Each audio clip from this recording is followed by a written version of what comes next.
Or are you just going to prove me wrong and not say anything? Come on, Nick.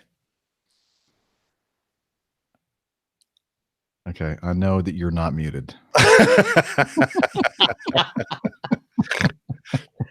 Oh, you are so clever. We try our best. I accept your cookies. Your humor knows no bounds. Knows Neville bounds. knows Neville bounds. Sorry. Yes. Okay. You know what? That's distracting. What is? Oh, it's reversed. But you know what? You want to probably turn that off unless you're just. Are you using your own signal? Yeah. Okay. Then don't worry about it. Okay, so let me see if I can find that and actually put it in. So I heard it. I know it's through his microphone. I think.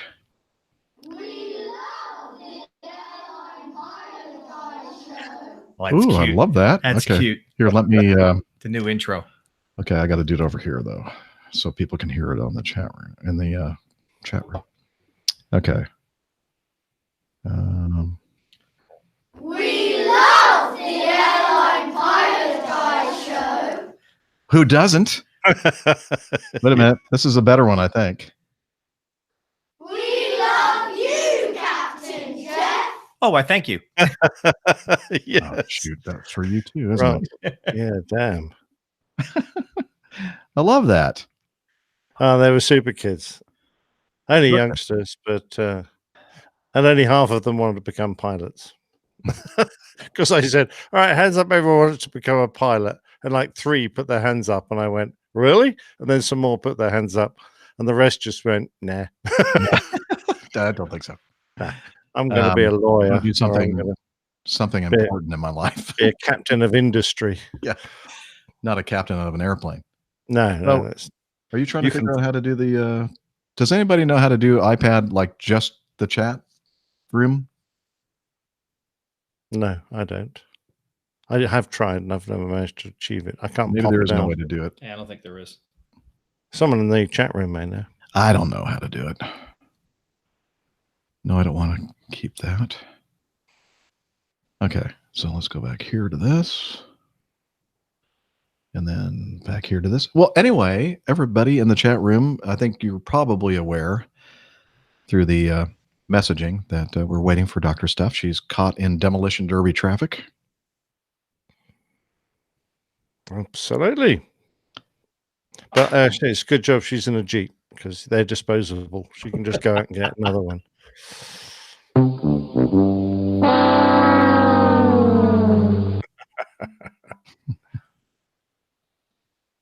That's just in case Steph is listening. I'm on your side, Steph. All the hate. All the hate. No hate. No hate. We love you, Captain Jeff. We love the Airline Pilot Guy Show. I love those kids. Oh, they were great. How much do you have to pay them? Yeah, lots. Yeah. Well, you know, our picture looks really good on your iPad. Yeah, it does. It's completely out of sync, though. Oh, yeah, and it's backwards. Oh, yeah. Backwards Maybe and out that's of why we look sync. better. I'm going, wait a minute, I'm on Jeff's right. Apart from that, That's fine. my good side. No, that's my good side. Yeah. I don't have a good side. We're sitting on them. Yeah. Okay. I should pull up the chat room, I think. What number is this? It's not 364, is it? 365. Five. Like 365 24/7. Oh, very good. Very good. So we have a year's worth of podcast. Oh my goodness. Yeah. Now we got to get a quarter through the next one. Oh God, that means new listeners, if they wanted to listen to everyone, would have to listen to one a day for a year. Yeah. Yeah. Bloody No hell. holidays. Jeez, that's tough. Okay, I need to do something here. Go to iMic USB audio system. Why was I hearing him before, though? Well, now he froze. Interesting. Oh, he did. That's the yeah. Okay. Okay, so I'm going to pop out the chat pop out to chat? I can do that with mine. Ha! Oh, You can't. I wish I could. Okay, now I'm going to go back here to this. Oh, Jennifer got that. One APG for every day of the year. Yeah. Jennifer's a smart woman. Yes, she is. Obviously, she got that. Well, she does numbers. Yeah. Math in public. All right, so if I do that, nope, do this. Yes. Does that mean she can work out the specific gravity of fuel? I would imagine so. Oh, If easy. She knew can where do to that in her start. sleep. Yeah. I tell you, Jeff, I diverted to, I'm talking to Colonel Jeff this time, diverted to Baltimore. And because we were trying to get into Washington, there was a thunderstorm or something. And we landed, and the guy came on, and he went out with his hat on backwards, and he said, you want some fuel? And I said, yeah, about 15 tons. That'd do us, please. And he said, how many pounds is that? So I went, okay. Well, Well, it We don't depends. work in tons. Yeah, we don't. But Exactly. is it metric or standard? Yeah, that was another point, but I don't think that mattered. I worked it out and gave it to him in pounds. When he came back, he said, there you go. I said, yeah, can you just give me this SG, please, so I can work it out? And he goes, what? I said, the SG, specific gravity. And he goes, what? Specific gravity. They're the gravity, water's 1, fuel is less, it's about like 0.8. So he comes back and he goes, 4. And I said, no, it's going to be about. This could affect the safety of hundreds of passengers. I think you're a little heavy, Nick. It's going to be about, it's a decimal place, just less than 1, I love the guy because he And just he came back and the said, number 4. 12. And this God's honest truth. So I said, look at me in the eyes. I said, it's going to be around 0.8. And he looked at me and said, it's 0.8. So I said, okay, that's fine. Oh dear. Nick, what did you need that for? We never deal with Yeah, that. I was going to say, I don't know what the specific gravity is. I know it's less than 1, usually 7.6 to 8.1 or something like that. But Well, it's so we can get the weight in kilos so that we can feed it into the load sheet and then get see, but the ours indicates in pounds, not tons. Yeah. Well, you see, Right, we indicate do the conversion. we refuel in liters, and we then convert it to kilos for weight. Oh, See, our fuelers do that for us. They put so many gallons in. I wouldn't have trusted this fueler to have done anything. but our displays all say pounds. the weight. They say pounds. Yeah, that's fine, but it has to come in a fluid quantity initially, so it'll be. No, ours doesn't. We don't have a fluid quantity But initially. the fueler does. Yeah, the fueler does. Yeah. Yeah, and he'll put the number of gallons that were on our fuel sheet. Well, so he makes the calculation for you and just gives it to you in pounds. Yeah. We But do our own calculation. He's got a gauge at the fueling station, at the fueling panel, and his meter on his truck is in gallons. But when he's fueling the airplane, he can read the pounds off the airplane. Oh, right. Okay. The airplane's the measuring the refueling weight. panel has it in pounds. Yeah, Gotcha. the refueling panel actually has it in pounds. So that poor guy has no idea what you're talking about. Yeah, No, that's he why, didn't. that's He why he's didn't. going, huh? Huh? But I only had 15 tons and I only had to go for 15 minutes. So I. So what did it work out to be in pounds? Oh, never mind. You don't know. No, I don't care. I needed it in kilos. I realized just as soon as I said that. Never mind. Another question. Sorry. Yeah. Anyway, it'd been a long day as well, and I was having trouble working out anything. The Lockheed TriStar. Oh, very English. He's living the dream. Is that the English Lockheed TriStar? That means that Mighty Mouse is on the way. I haven't heard that in years. Mighty Mouse. Mm.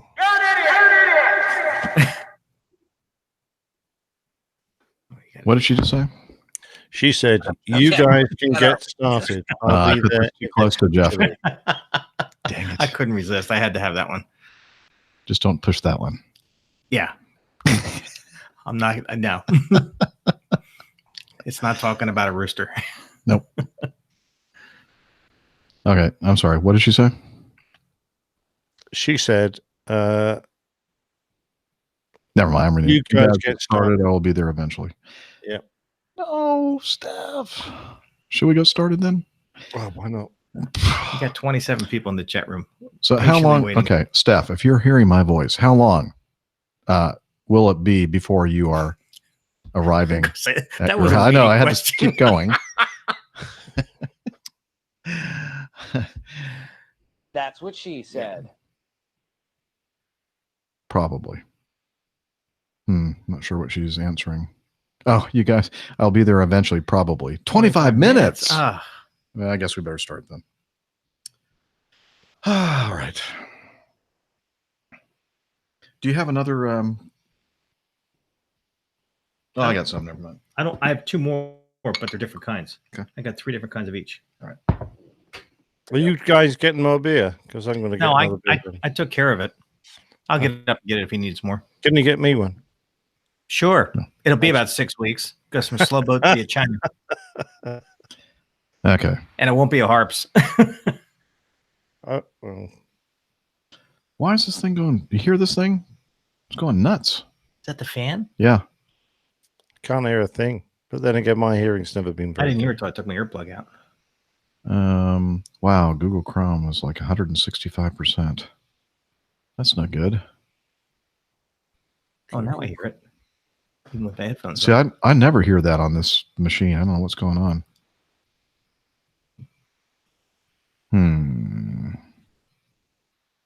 Liz, if you're noticing what people are wearing, can you see my T-shirt? Ah, de Havilland. Yeah, there you go, de Havilland of Canada. That was Liz, can you see that I'm not wearing a t-shirt? Yeah, Sorry. noted. Okay. What was that? Cop. Oh. Okay. Let me do a sound check. Oh. WAPG. It's the airline pilot guy.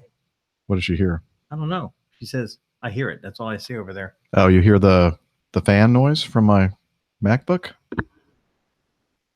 Mike says he hears nothing. Yeah, I know, because it It means says- the CPU is going crazy. And it But says normally on his my does a lot when he's podcasting. normally that doesn't happen on this machine when I'm podcasting, so I don't know what's going on. I don't like it. I can tell you that. I don't Liz like doesn't it. hear it. Liz Piper says she doesn't hear the fan at all. She's the important one. Yes. Okay. Well, I guess with that, we should probably start the show. So looks like about 5:08ish. Oh, yeah, we need to have some clap. Oh yeah, that's right. Oh, I need to hit the record button here. Okay. Ready. 3, 2, 1. All right. Thank you. It sounded damn good at my end. It sounded normal on this end, which means that there was a considerable lag. But that's okay. Fix it in post.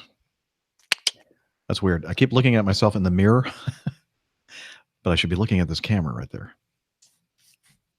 No, it doesn't matter. Okay. Let's make it 09. And let's see. Okay, I got to do this. I got to get up the intro page. Here we go. Okay. WAPG. It's the airline pilot guy. I'm Radio Roger, and you're listening to the Airline Pilot Guy Show. Nope. That was the wrong Radio Roger. Okay, let's try that again. Let's make it 10 after. WAPG. It's the airline pilot guy. Airline Pilot Guy, episode 365. Yeah, he's up in the sky. It's the airline pilot guy. Hello, you're listening to the Airline Pilot Guy Show, the view from our side of the cockpit door, with your host, Captain Jeff, broadcasting live from Studio 1776 in Philadelphia, PA. Today's show is recorded on the 7th of March, 2019. Yeah, he's up in the sky. It's the airline pilot guy. Picture light and he's flying by.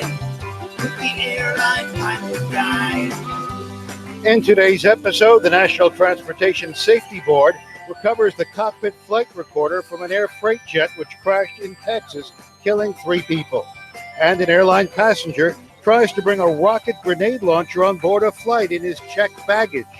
More news, your feedback, and in today's Plane Tales, Capture Prone.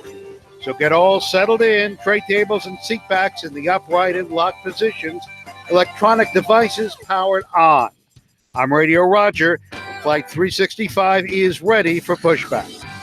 Hello and welcome to the Airline Pilot Guy Show. I'm Captain Jeff, your host, and it's an aviation podcast, which means that we're going to be talking about aviation news and covering your feedback.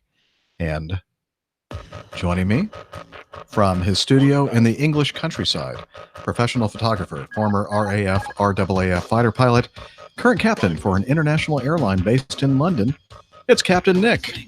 Oh, that Jeff. Hi. I don't know. Which Jeff am I talking to? This is so weird. Hell.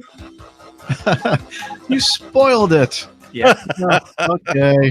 Well, I just thought I was seeing double. no choice but to. Hang on a minute. One is very handsome. Which one is the question? All right. That's our guest host music. And as Captain Nick just alluded to, there are 2 Jeffs here. We have the handsome Captain Jeff with me, Colonel Jeff.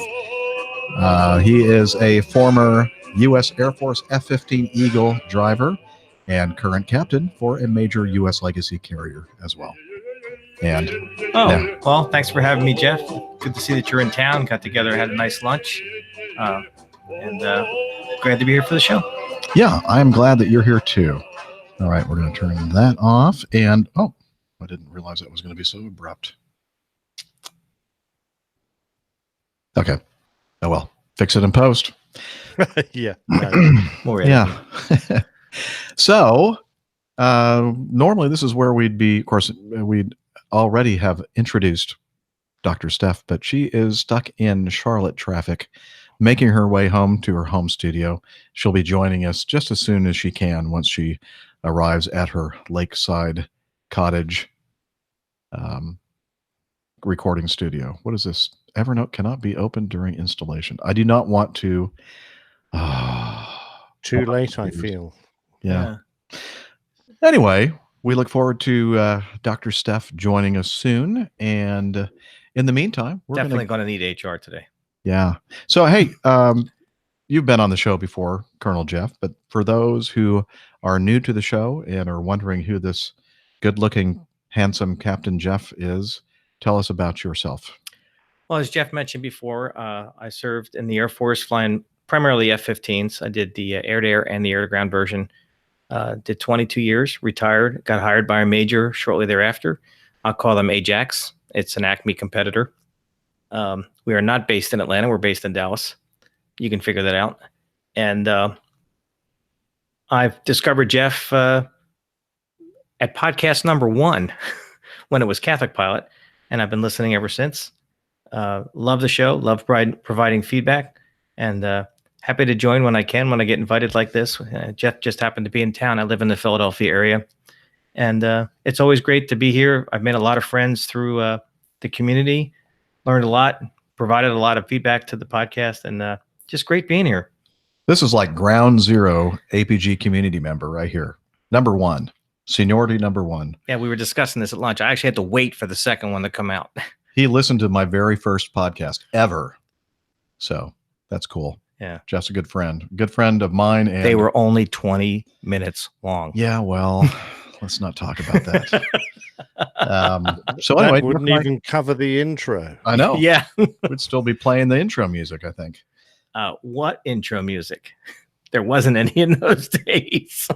Yeah, I thought I did. Didn't I have some intro music? It was real short. I should probably. That's what she said. Yeah, Okay. I should probably find some examples of it. Yeah. May not have had. I'm sure I had music. It just wasn't as. When you get to 400, you need to play CP1. Okay. Nah, that'd be too embarrassing. No, it wouldn't. It'd be deja vu, man. It'd be great. Get closer to the microphone. It'd be so cool to have, 1 or 2 of those initial ones. Yeah. So, well, we'll see. We'll take it into consideration. Captain Nick, how have you been, sir? Yes, sir. Fine until I woke up this morning. My back's killing me. But apart from that, yeah, I'm looking after house and home, trying to organize everything because the lovely wife is off at the huge international dog show that is in the UK called Crufts. So I'm at home looking after R3, who are too old, scatty, or hairy to participate in such prestigious places, competitions. Apart from that, absolutely fine. Thanks very much. Been a little busy. Popped up to see the lovely Rob Simmons at St. Benedict's School. Now, he's a brilliant guy. He's a great fan of the APG, and he spends his spare time running an aviation group at his school, which I think is fabulous. And last year, he asked if I would come down and do a talk, which I did. And then this year, it can't have been too bad because he invited me back. So I went down there and chatted to the kids there. They're quite young, but I think if you get them young, they've a good chance of dragging them into the light. Right. They don't know what they're getting into is basically what you're saying. Yeah, that's the idea. I see some audio in here from your visit with Rob Simmons, the headmaster. Yeah, they're pleased. That'd be great. All right, let's play it. Jeff, it's Captain Nick here. I'm here at St. Benedict's School again. Remember last year I gave a talk to the kids, and we're here with the aviation group. At the moment, it's just the lovely Rob Simmons, who you will recall we met at Farnborough last year. Rob, just say a quick hello to the APG crew. Absolutely. Greetings to Liz, Dr. Steph, Captain Dana, and of course, Captain Jeff. Now, I hear, Rob, that there's a chance you might be at some point in the future, when you retire, looking at changing your occupation. What's that all about? Yeah, at some point in the future. I'm not sure when that's going to be, but yeah, I definitely have it in mind to become a flight instructor, and that would combine my love of teaching with my love of flying, and would be absolutely the perfect way to end my working days. It would be brilliant. It's even something you could do part-time if you wanted to carry on teaching until you were old and grey. Absolutely, or possibly even do a little bit of travelling with my lovely wife, Diana, as well. You'd be a natural at that, having spent most of your life as a teacher. I hope so. I hope so. I mean, I'm very excited about it. It will certainly be quite a challenge, but I think I'm up to it. Brilliant. Well, we wish you all the luck. And as of course, we always say to people who are taking up flying seriously, please keep us advised as to how you get on. I definitely will do so. Thanks very much. Well, Jeff, that was the lovely Rob Simmons and his wonderful kids in the aviation group at St. Benedict's School. And with that, back to you in the studio. Well, thank you, Nick. And I was kind of hoping to hear from the kids. Well, I think we love you, Captain Jeff. Oh, there they are. I love you guys too. They must have been listening. But what do you think about the show? You sure they weren't talking to me? We love the Airline Pilot Guy show. All right. Well done, kids. Brilliant. Perfect. Awesome. All right. Let's see here. Anything else going on in your life besides only Benedict School? Only that I'm heading off to Washington this time next week, so it'll be Thursday. We might get a show in prior, but it's going to be a little difficult for me because I have a couple of ops days, which mean I have to go across to Gatwick and sit in classrooms for 2 solid days. But I'm heading off to Washington on the 14th. And if there's anyone around the DC area who wants to come to Adams Morgan for a beer or two, it looks like we're getting a little bit of a meetup going there. So I'll keep it up in Slack, all the details, and I'll try and post something on Twitter and Facebook when we get a venue sorted. And yeah, that'll be fun. Excellent. I have a note here that said something about a shout out for Brian Tinker. Oh, yes. I was on the bus heading back to the car park after my last trip and met a lovely cabin crew lady who said, "Oh, you're the bloke that does the helps out with the podcast. My other half, Brian Tinker. He's a great fan, and it'd be real nice if you give him a shout out." So there you go, Brian. He's caught the syndrome, and he's listening or trying to listen to every single show. So good luck with that, Brian. He says he hasn't found a cure yet, but I don't know. I don't think there is one quite. Honestly, we haven't discovered one yet. Just go around the ceiling. Yeah, I don't think that. Oh, yeah, it's. We still have that commercial. Yeah, let's take a listen. Why, hello there. My name is Miami Hick, and I'm here to talk to you today about an embarrassing subject that no one likes to talk about: APG syndrome. Do you have a constant pain in your neck from always looking up at airplanes? Have you tried to grow your own Captain Jeff mustache? Yep, Do you think of Miami Rick every time you hear a cricket? Think of Captain Nick when you hear a frog croak. Think of Dana whenever you eat Boston baked beans. Do you think of Dr. Steph whenever you get stuck with a needle? If you answered yes to any of these questions, then you are suffering from APG syndrome. Well, suffer no more. Introducing Go Around the Ceiling. With only 36 daily doses of an easy-to-swallow pill, you can be free of your symptoms with Go Around the Ceiling. Talk to your doctor today and find out if Go Around the Ceiling is right for you. Like all medicine, Go Around the Ceiling has side effects which include headache, nausea, vomiting, stomach bleeding, bleeding from the ears, nose, and eyes, uncontrolled diarrhea, stomach cramps, yellowing of the teeth, hair, and toenails, warts, hair loss, dry mouth, constipation, and stomach cramps. But it's worth it. Yeah. Even though you get stomach cramps twice, so that's really nasty. Because you get them twice. Yeah. Get the first round and then the second round in Yep. between bouts of uncontrolled diarrhea. But Yeah, and you only have to take it 36 times per day. Yeah. Not bad. Okay, we're working on something better. Hope so. Hey, you know what? I just heard something which is very important. Our APG crew member, our producer, our production assistant, Miss Liz Piper in Toronto, is celebrating something today. The anniversary of her birth. Yes. I heard she's 21. Liz's 21st birthday. Yay!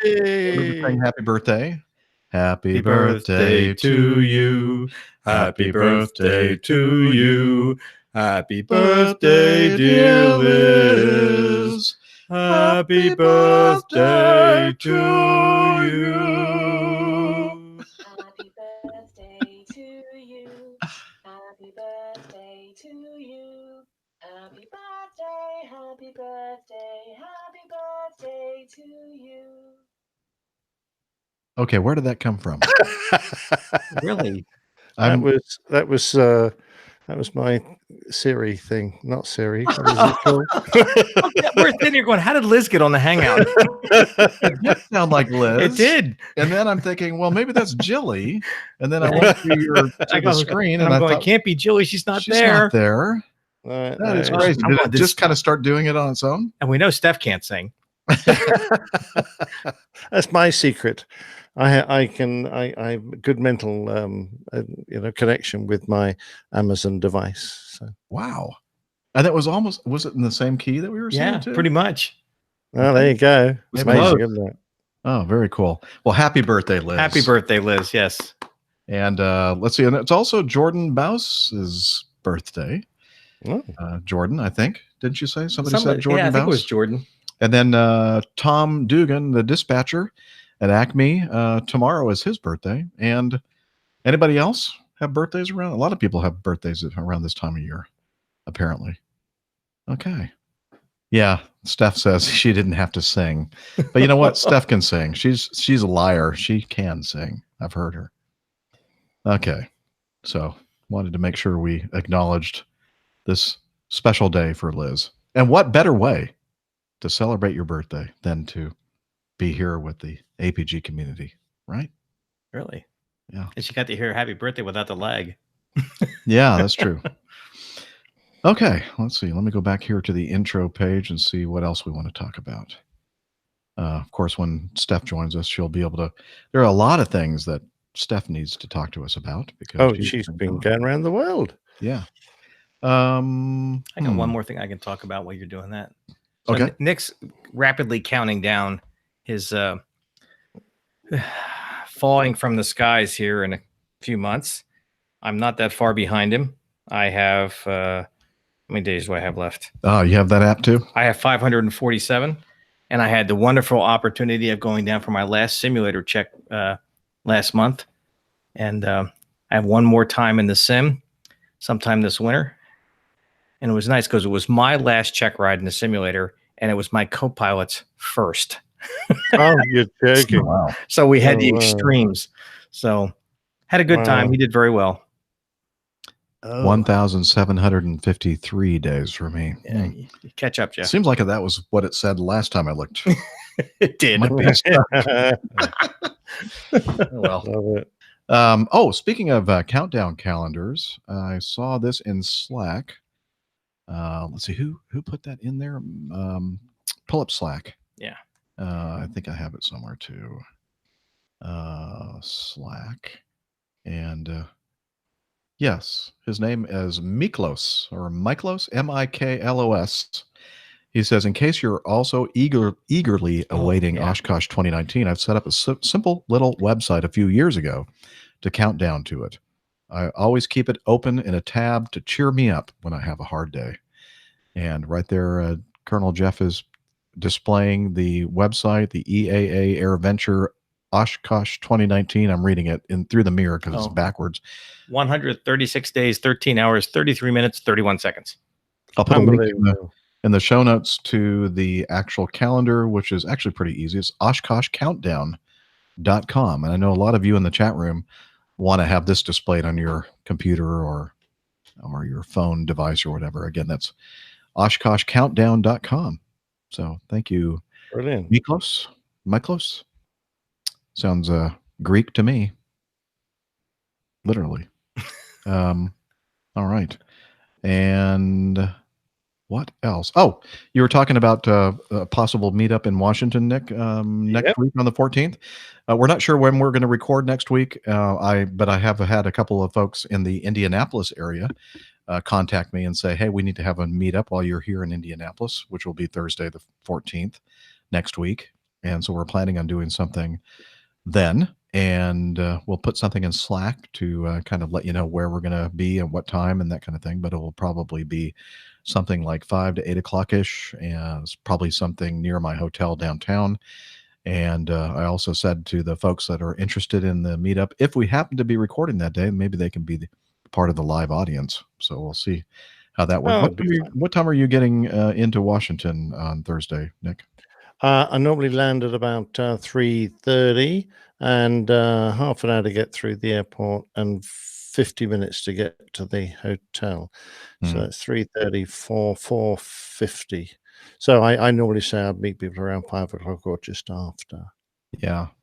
Yeah, I'm not sure that Thursday is going to work out for a recording of the show. Maybe we could do. Are you going to be able to do it on Friday? Maybe. If it were in the morning, yeah, that'd be great. You only have one night? Yeah. Okay. Well, we'll see. We'll let everybody know as soon as we know something. We haven't even had the opportunity to talk with Dr. Steph yet to see what her availability is. So we'll just let you know and keep attuned to the APG community calendar, airlinepilotguy.com/calendar. And let's see. Okay. I think that's about all we have in the intro folder as far as, until of course, Steph shows up. With that, I think it might be a good time for us to talk about the great gang of folks, the Coffee Bar Club, the Coffee Fund Cadre, whatever you want to call them. They're great people. And here we go.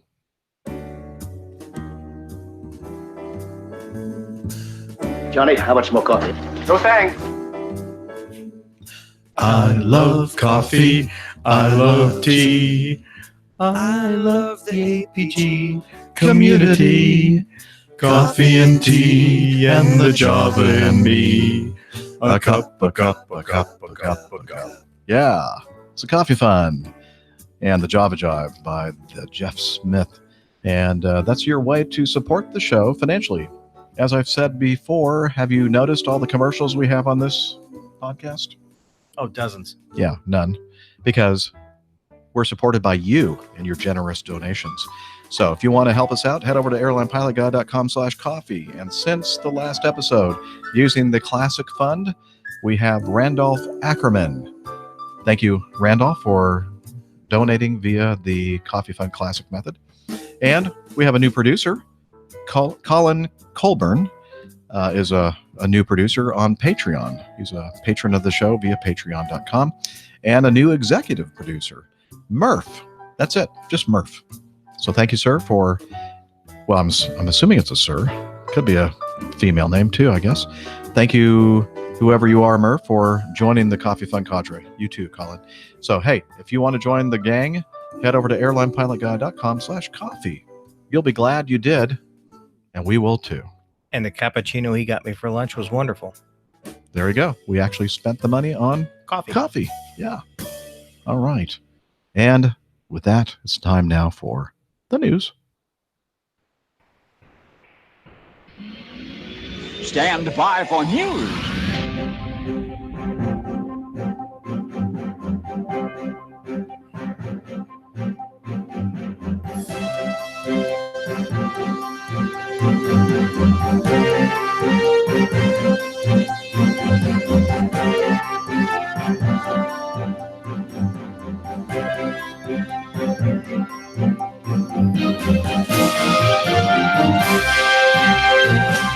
Okay, on the last show, we talked about the tragic crash of the Atlas Flight 3591. And since the last show, they have recovered both the flight data recorder and the cockpit voice recorder. And they are kind of trying to glean as much information as they can from the cockpit voice recordings. And they're preparing a transcript as we speak. So that is an update on that investigation. And kind of to go along with that, I don't know if you all got a chance to see this, but it's a very touching thing that United Airlines has or did. The headline from the inc.com says it would have been easy to do little or even nothing. Instead, this. And it goes on to say, when a plane goes down, hearts in the airline world stop. Those who work in the business know that accidents can happen, and if they do, they're likely to involve fatality. A couple of weeks ago, an Atlas Air Boeing 767 flying on behalf of Amazon crashed just a few miles from the Houston airport. We all know that. The cause is still unknown. What's not received much attention is that along with the two pilots for Atlas, there was another death. Sean Archuleta, a pilot for regional carrier Mesa Airlines, was jump seating on that flight. He was simply getting a lift home. Archuleta had already been accepted to the big leagues. In a few days, he would have started at United Airlines. And this is how the airline reacted, as told to the Pilot Wife blog, the Pilot Wife Life blog. Wow, it's hard to say. By United Airlines Captain Gunn. And here's a quote from the blog. I operated flight 1009 to Bogota on Friday, March 1st. Prior to heading to the airport, I was contacted by the Houston Intercontinental chief pilot and informed that his Archuleta's widow would be on our flight returning to Colombia, where she currently lives. He asked if I could deliver a package to her from United. Of course, I agreed to help in any way that I could. United had her booked in first class and escorted her to the Polaris Club before the flight, with plans for a personal escort to the airplane for departure. I coordinated to have her escorted to the plane and be in her seat about 5 minutes prior to general boarding. His wife, Titania, speaks only Spanish, and although I speak some Spanish, it's definitely not conversational. I offered my condolences on behalf of United Airlines and all United pilots. The circumstances were difficult, especially considering that I had never met her. I delivered a stack of condolence cards from both United and Mesa Airlines, his current employer, as well as a set of United wings and epaulets. She was a very lovely lady, but she broke down when I gave her the wings and epaulets. It was clearly very emotional for her to receive the wings. However, I could tell that she was very moved, and it meant a great deal to her. Through the interpretation of the flight attendant, she told me that she would save these for her children to see, and so that they would know that he was a United pilot. I simply said that it would have been a pleasure and honor to fly with her husband. She thanked me and told me that United has been very good to her and that she was grateful for their support. It appears that United stepped up and treated her with respect and helped an already tragic situation. And he goes on to say, respect seems so rare these days. I can think of quite a few corporations that might not have reacted the way United did. Someone might have said, oh, he didn't actually work for us. Or someone else might have said, do we really want to be associated with a crash? Instead, someone at the airline decided the airline needed to react with thoughtfulness and decency, and they made it happen. Let's see, I'd also heard that at his first so-called indoctrination class at United on March 12th, which is coming up, the airline plans to leave an empty seat in Archuleta's honor. So he ends his blog post by saying, when there is death, no words help. However, as Archuleta's wife explained, gestures such as United's will be remembered. And, we're a tight-knit community in the aviation world. And, 3 people lost their lives here. This was just a story of one of them. And again, the loss of life is tragic, both the Atlas pilots and the soon-to-be United pilot. But this one, I think it was kind of bittersweet because, many of you listening are aiming toward a career in this line of work, and especially trying to make it to the majors, or as he said, the big leagues. And looks like he finally achieved that. And just shy of that happening, this tragedy. So it's my understanding it was his very last trip that he was commuting to for Mesa, and like the article says, he was scheduled to start at United this next week. And good job there, United. Yeah, I'm glad they stepped up like that. That was very touching. And as you said, it would have been so easy for them just to say, yeah, let's don't even get involved in this. It's a little... and Jeff talks about the tight-knit community. I know in my new hire class, the class right before mine in my company, one of the ladies in the class ahead of me, a great number of members of her family were on that Alaska Air MD-80 that went down off of the coast of the Pacific. And the company basically moved everybody in her family to where they needed to be to make arrangements and for the funerals and everything. So it hits everybody hard. When the Amazon jet went down, the first thing I thought it was Miami Rick, because he flies for that company, not Amazon, but for Atlas. And I know it's not Rick because he's on the 747, but still, when it's like a comrade in arms. It doesn't matter whether you know them or not. It's still one of your peers. Yeah, it hurts. And even if you don't know the person, even if it's not your airline, it still hurts. All right. Let's move on to, I was going to say something more pleasant, but this is an interesting incident.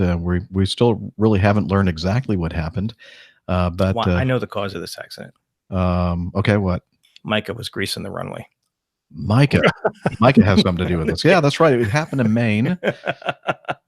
That should be investigated. Anyway, this was a commute. That's why they're called maniacs. A commute air flight 4933 operating as United Express from Newark, New Jersey to Presque Isle, Maine, was involved in an incident upon landing at approximately 11:30 Eastern time on that day. I'm reading a press release. That aircraft, a 50-seat Embraer 145 with 28 passengers and 3 crew members on board, landed and slid to the right of the runway. Initial reports indicate 1 pilot as well as 3 passengers sustained minor injuries and are being attended to by emergency personnel. At this time, our focus is on the safety and well-being of all those involved, and we will be working with authorities to obtain more information with a follow-up statement to be issued as details emerge. Now, there are some photos included in this article, and the source of these photos that I'm seeing that we're looking at here in our notes, Crown of Maine. I'm not sure is that a news organization, I wonder? Maybe Mike. I'm so glad that no one was seriously hurt, but I can already tell the cause of the accident. Yeah, someone put the undercarriage inside one of the engines. I was just noticing that. It's like, whoa. Yeah, the left main. Well, I'm thinking it's the left main landing gear. It could be the right. Yeah, it's one of them because they're all gone. But this one is perched right in front of the left engine inlet on the back, the tail of the airplane. Yeah, you don't often see wheels up there, do you? No. Yeah, it's a whole new term for wheels up. Yeah, exactly. Bam, here, where is it? It's right there. And if Dana were here, he would be looking at these pictures and saying, wow. Yeah. Yeah. So yeah, look at the show notes if you haven't already seen some of these photos of this accident.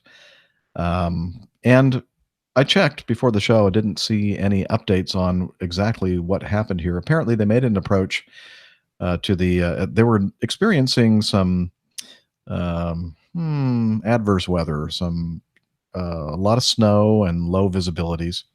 The ceiling wasn't too bad, though. I think it was like 1,300 feet. And they made an approach, but apparently decided to go miss for whatever reason. It doesn't state. And then they held for a while, and then they decided to come back and try it again. On the second attempt, I believe, is when they apparently landed very hard. And I don't know if the gear, both the nose gear and main landing gear broke off during the hard landing or because of the fact that they went off the runway. Not sure. Here's some of the weather observation around the time of the event. Anywhere from 1/2 mile to 3/4 mile light snow or snow and freezing fog. Temperature -3, dew point -4. And let's see, the ceiling is 1,300. Yeah, 1,300. So, it wasn't scattered a at low 8. I mean, even for Cat 1, that's not. No. I mean, you could get to a non-precision with that. And the winds weren't really bad at all. 5 knots, 4 5 knots. Yeah.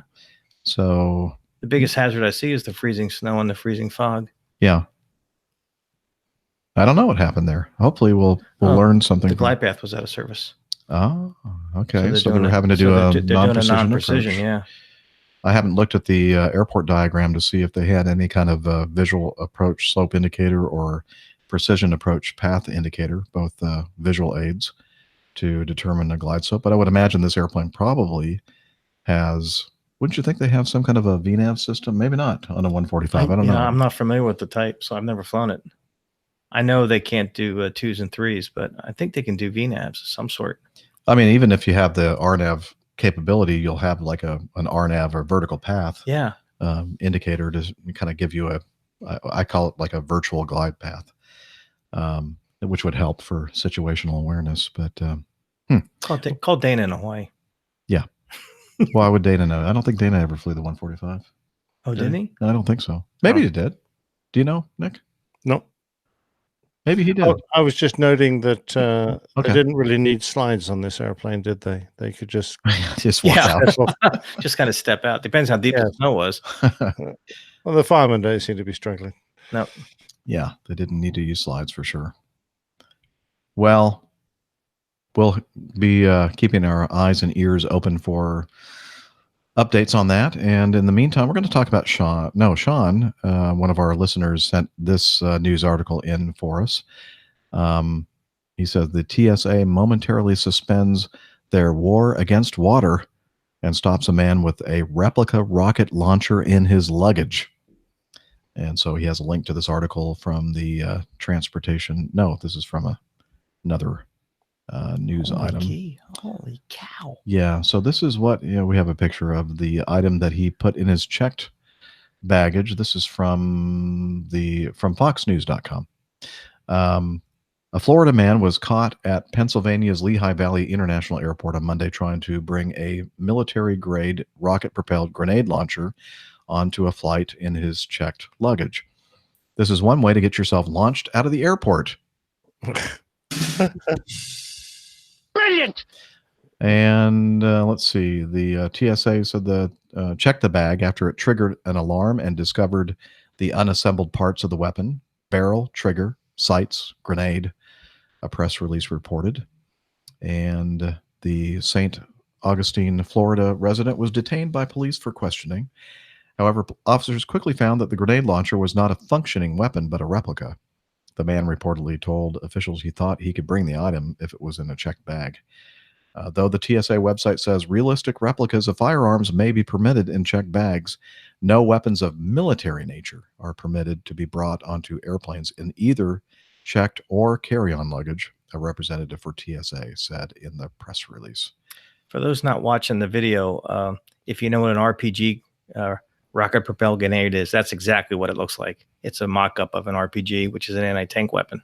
Well, the people in the watching the video can't see it either. Oh, yeah. So Only we can see it on my screen. Okay. It's an RPG-7. Yeah. It's a rocket propelled grenade. What it is, it's crazy, is what it is. Yeah. Okay.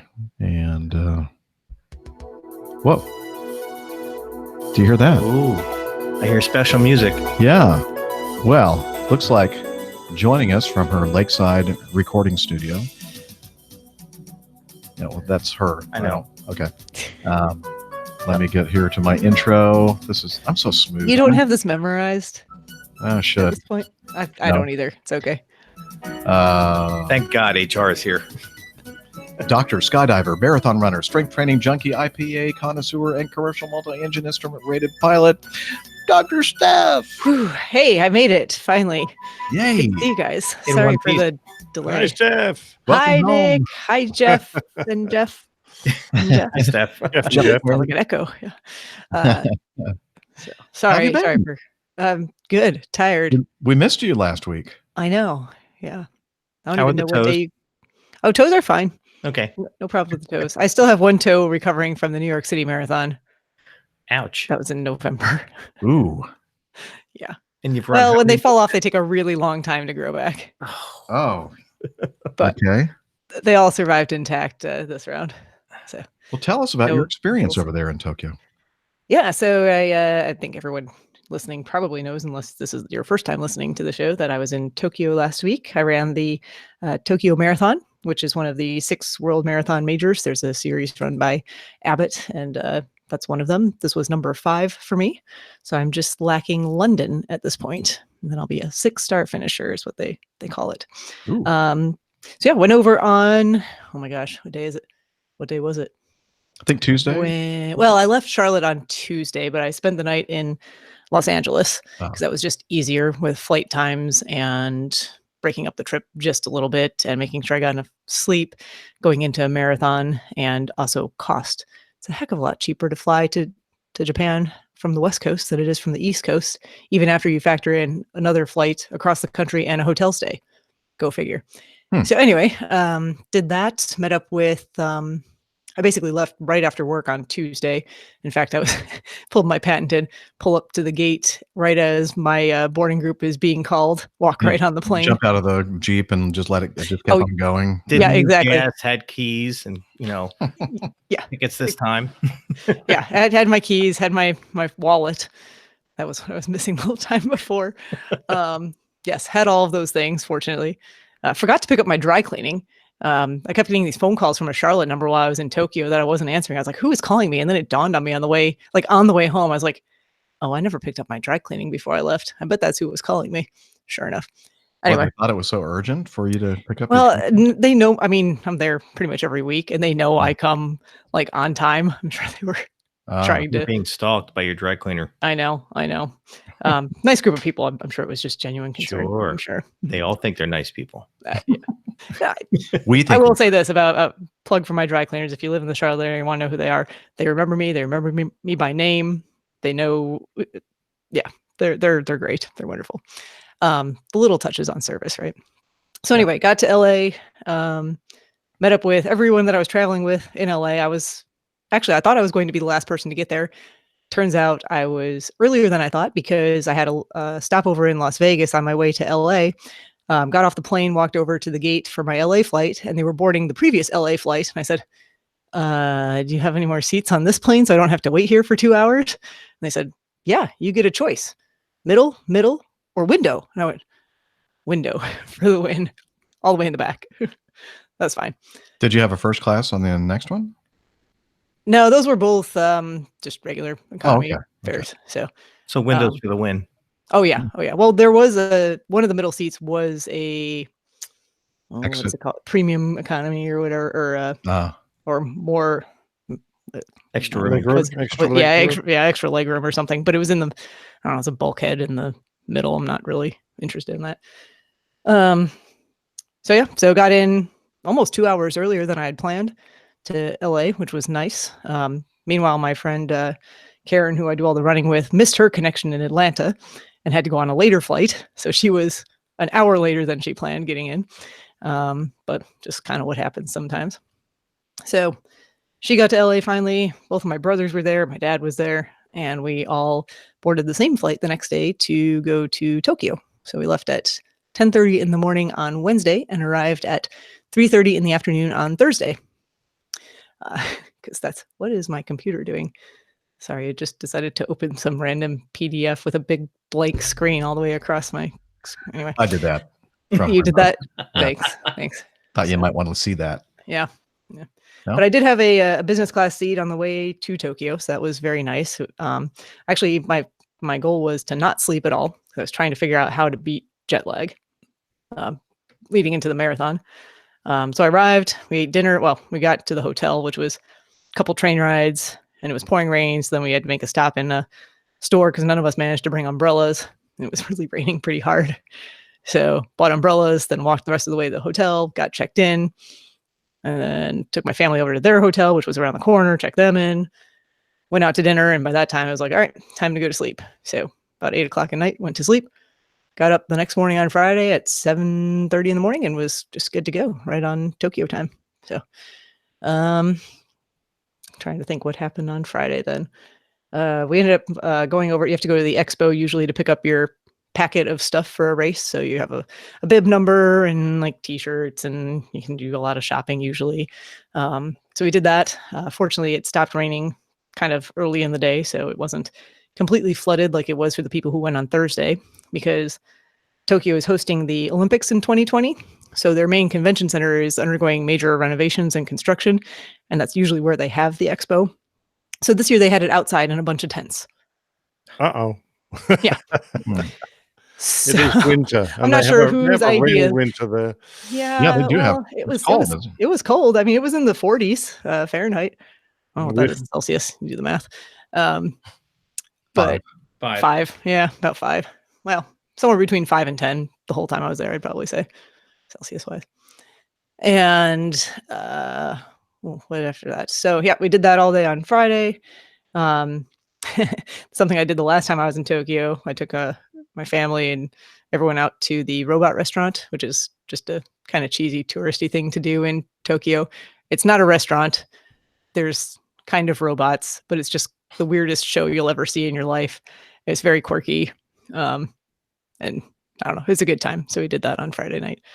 Got some sleep, met up actually with a group of runners that I know from a Facebook page on Saturday morning, and we went for a run around the Imperial Gardens, which was beautiful. Saturday was a gorgeous day, sunny, fairly warm. Glad actually we didn't do the race that day because it might have been too hot. And then we did the Tokyo Marathon had a friendship run, which is just kind of like a shakeout run. It's not done for time or anything. It was only like 2.5 miles. So we actually just walked that, which was kind of interesting because a lot of people dressed up in fun costumes and things. They kind of encourage you to wear something representing your country because they have a lot of, international visitors.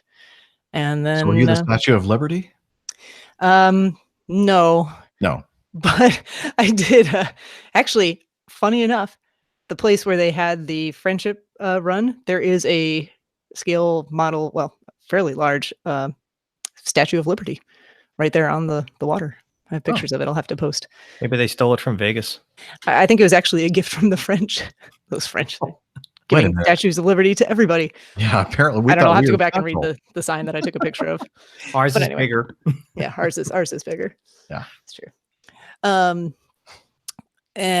what did we do? Then the rest of the day was just kind of relaxed. We just wanted to get off our feet. So had an amazing teppanyaki meal at the hotel I was staying at.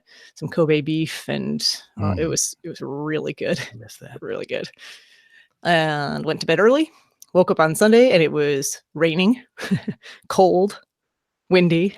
I'm going, I think I ran a race like this once before. It sounds like Boston. Sounds very familiar. It was slightly less rainy and slightly less windy and slightly warmer. Well, that must be the reason why you had like a record-breaking time. Yeah, apparently those are my conditions. Yeah. So, but I trained. I've been working a little bit with a coach, a running coach, and we were working towards a goal of 3 hours and 45 minutes, and stopped the clock at 3 hours 45 minutes and 19 seconds. So I'm beyond pleased with that. That was Brilliant. Goal accomplished. Now, someone told me that a time that good can sometimes get you automatic entry into other marathons. Is that the case? I heard Pip say that, and that's not true for me. Anyway. Damn. Well, look at the source. Look at the source. He needs to read the rules and regulations at the London Marathon a little bit closer, because actually I think they only apply to UK residents, and that time is still not fast enough to qualify me. But damn. But I am now within 10 minutes of a Boston qualifying time, so look out for that to come hopefully in the future. Brilliant. But Nice. anyway, I got my medal here. I showed off my bling. Nice one. Yeah. What is it? A bottle opener? It could be. I think it probably wouldn't hold up to it very well, but yeah, they have a nice little you probably can't see, there's a map of the course on the back. Oh, nice. It's got the date. Cool. Yeah. Interesting course, a lot of out and backs. So meaning you start out one direction, kind of make a hairpin turn and come back. And you actually do that 3 times on this course. But on the first time, shine in the bottom corner there. Yeah, no. But anyway, that was really cool because it gave us a chance, at least on the first out and back, to pass all the elite athletes going in the other direction. You know, they were all the way past the halfway point at that time, and I wasn't anywhere near that. But it was fun to see because as a middle back of the pack runner, you never get to see the elite athletes go by. It was neat. Did you like stick your leg out, try to trip them? No, but I'll remember that for next time. Would that be against the rules? That would be very much against the rules. Okay. Yes. How about whose rules? Oh, no rules. The International Running Foundation or IAAF Anyway, or whatever. only if they catch you. Yeah. No, You it wouldn't help me anyway. I still wouldn't be able to catch them because they were at least 12 kilometers ahead of me at that point. Wow. Yeah. And we started only 5 minutes apart. Like the gun went off, it took me 5 minutes and 24 seconds to get to the start line. So they only started that far ahead of me. I'm at kilometer 13. They're at 25.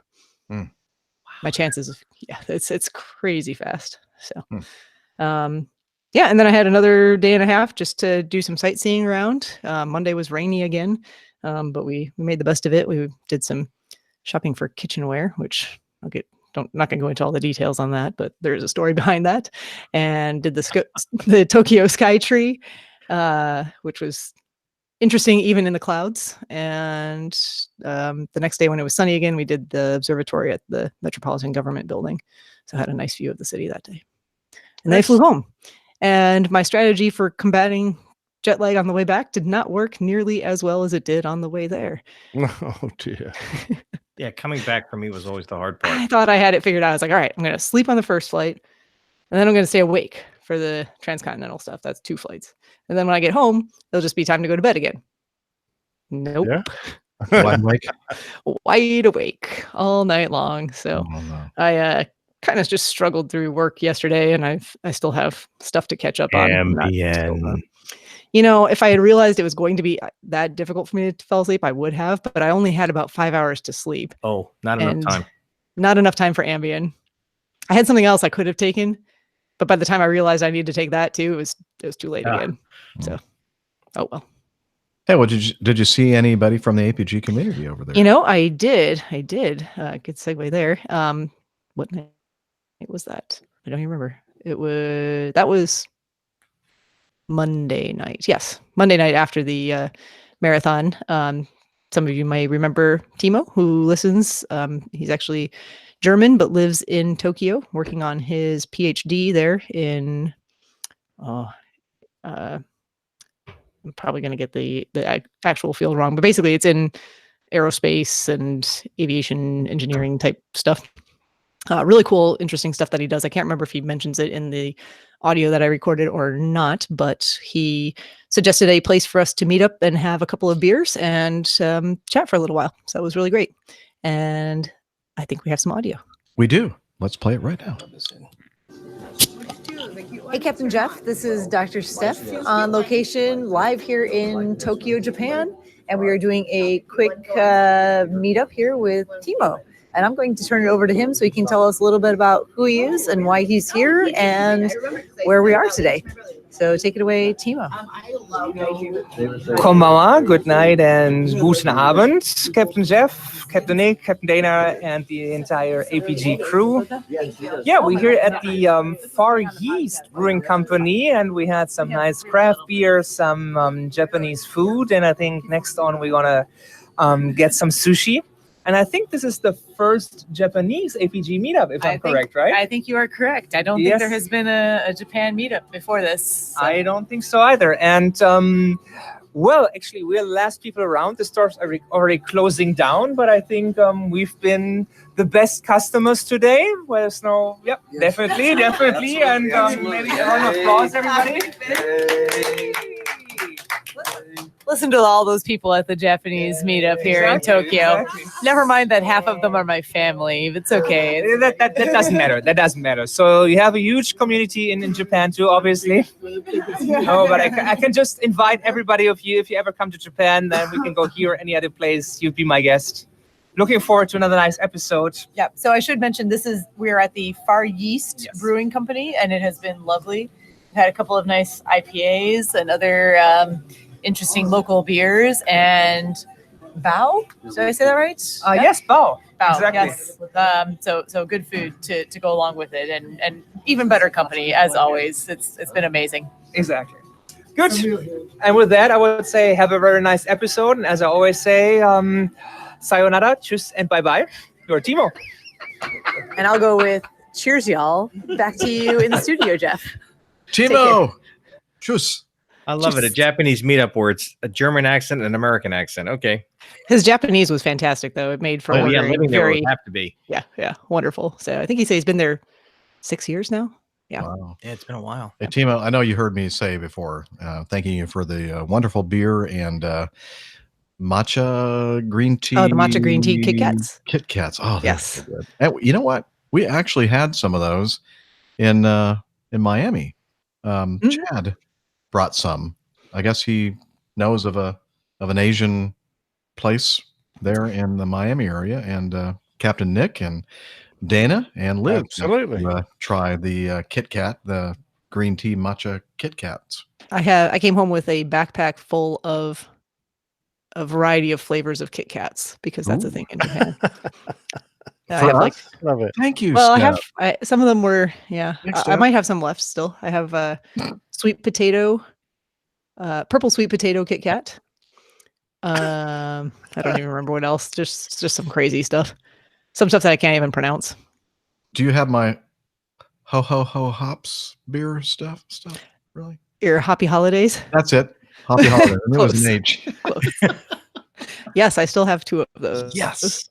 Did you bring back any of the? They have it looks like bags of potato chips, but it's shrimp. No, I did not bring back any of that. Big into that too. Like dried shrimp or something? Yeah, like a dried shrimp kind of chip. The last time I was in Japan, I had what were they called? Crispy octopus crackers. Oh yeah, they were really good. They are. That sounds good. Yeah. All right. Well, so anyway, I think that great to hear from Timo, and it's good to hear that we have some APG community members over there in Japan. Mm-hmm. And it really was a wonderful meetup. And my thanks again to Timo for all of that and suggesting the location and having a flexible schedule to accommodate our crazy schedule. Excellent. And apparently there were some kids there that are quite fond of me. Let's see. We love you, Captain Jeff.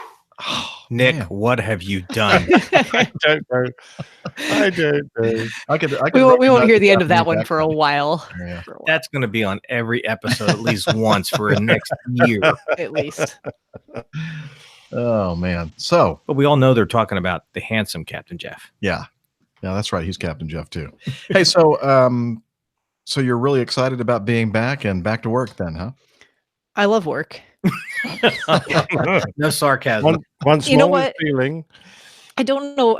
I should really keep track of this, but I feel like in a regular week, I get a certain number of like to-do tasks, messages from patients, medications that people want refilled in my in basket on a daily basis. I was gone a week. not even a full, well, yeah, 4 days from work, really. Wednesday, Thursday, Friday, Monday. And I came back to, no joke, well over 250 tasks to do between paperwork and things to sign off on, messages in my in-basket, people to call back. They just wanted to make you feel wanted. Like, what is going on? And it wasn't just like simple stuff that I could just sign off on. Most of it was like things I had to sit and make phone calls for, and happy to do that stuff. But it just seemed to be an abnormal volume of stuff for the amount of time I was gone. I hear an aviation job calling. Don't tempt me too much. Oh, my doctor quit because of the computer work. You know, I'll say this. I know everyone here is on Twitter, but a new Twitter account just started on Monday, I think. And it's a parody of the largest electronic medical records company in the US. I won't name names, but if you're in healthcare, you have a good idea of who that is. But basically, it's just on point, nailing all of the things that people love to hate about electronic medical records. It's quickly become my new favorite thing to follow on Twitter. And in like 2 days, they have 4,000 followers, which just tells you how well they tap into the love for EMRs. The love, yeah. Where is the love? All right. Well, we're glad that you're back with us here in the U.S., Steph. Yes, and I am as well. Back on the show. And as I said, we had a great time in Miami, but we did miss your presence. Yes, I'm sad I missed out on the Miami meetup. So the Tokyo Marathon was definitely set in stone. Those dates long before that came to be, but I'm sad I couldn't be there with you all. It wasn't, from what I understand, it wasn't near as painful as the last Miami meetup. Probably good for all involved. Yeah. But I wasn't quite as lubricated as that one. What was that? 2016? Was that right? Yes. Yeah. 3 years ago. You didn't have Al there to continually refill your thank glass. goodness. The auto glass filler upper, Captain Al. Oh, no kidding. Oh. Okay, let's move on to the last item in the news folder. Unless there's anything else to add, Steph. No, that seemed like a lot. If I missed something, I probably did, but okay, if you think of it, let us know, and then we'll it's not important. Put that in. Okay, this was a news item that the good-looking, handsome Captain Jeff added, and it was an event that happened on March 5th.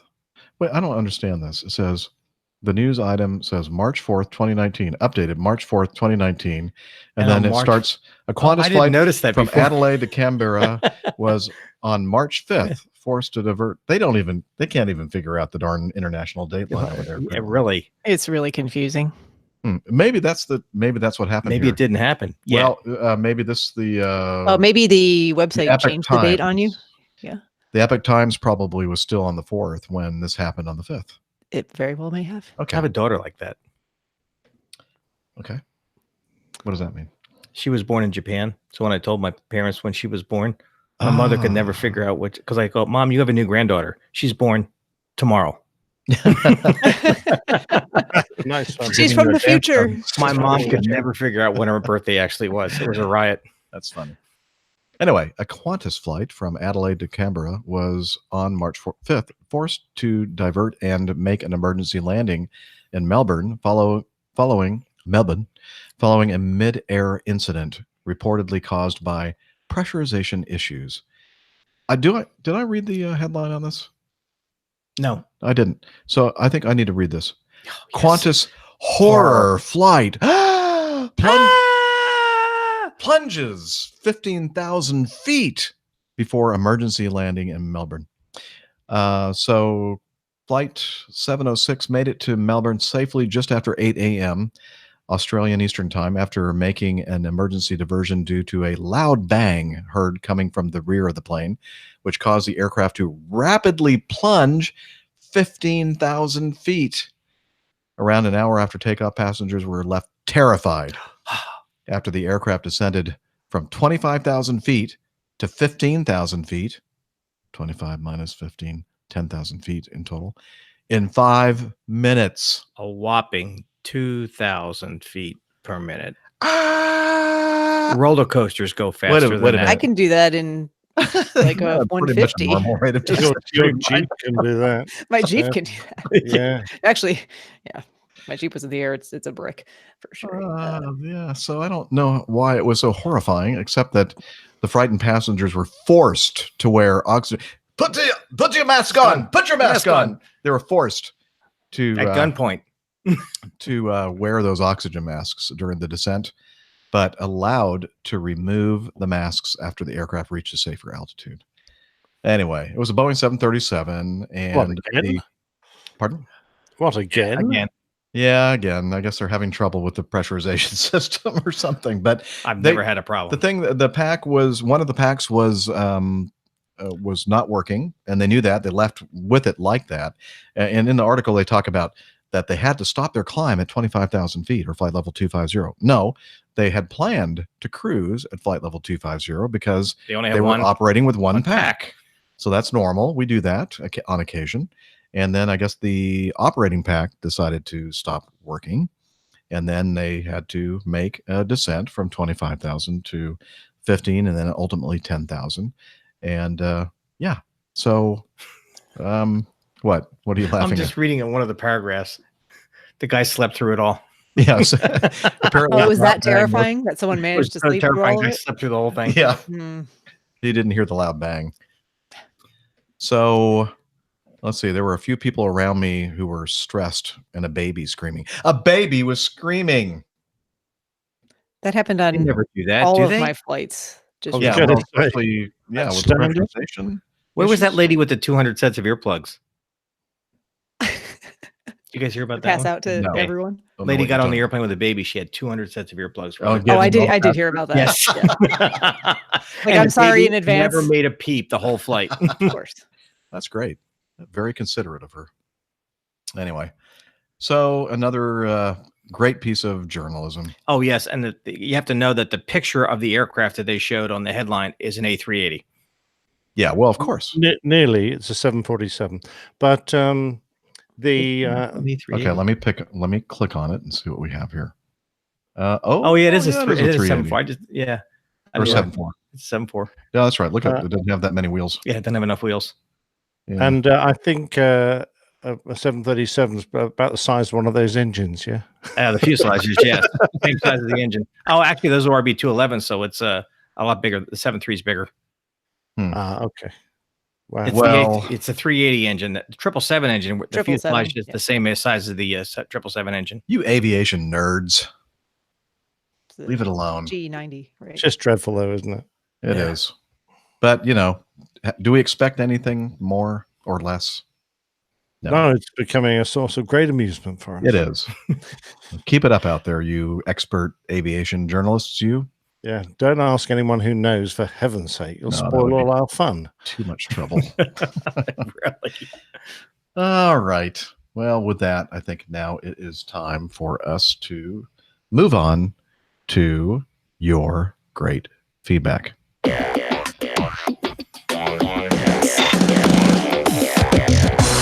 Captain, incoming message. All right. Let's start off with item number 1 from Sean. The FAA is probing Southwest Airlines over baggage weight discrepancies. This is, Sean says, I'm not sure what to make of this. 1,000 extra pounds isn't a huge amount of weight for a 737-800. Maximum takeoff weight, 175,000 pounds. So not concerning, but with the FAA investigating things, obviously there's something unusual going on. And this article is from, let me see here. I didn't write that down. Looks like from Wall we Street don't know. Journal. Yeah, Wall Street. Oh, yeah, it is. I did write it down. Wall Street Journal by Andy Pastor. Federal air safety regulators are investigating Southwest Airlines company for widespread miscalculation of the total weight of checked bags loaded onto each of its flights, according to government officials and internal agency documents. The Federal Aviation Administration's year-long civil probe, the documents show, found systemic and significant mistakes with employee calculations and luggage loading practices, resulting in potential discrepancies when pilots compute takeoff weights. The findings have sparked concerns among some federal safety investigators. Now, I put that in bold because maybe Southwest Airlines, maybe their pilots actually do compute takeoff weights, but I know at Jeff's airline and my airline, there's like a separate department that load planning that does all the calculating for takeoff weights and everything else. I wonder. Yeah, I don't know how Southwest does it. Yeah, I know there are some regional airlines and some international airlines that the pilots do their takeoff weight calculations. I think, Nick, you do your own takeoff weight calculations, right? No, we don't do the weights, but we do the performance calculations. Did you say do? Do. Okay. Yeah, we do.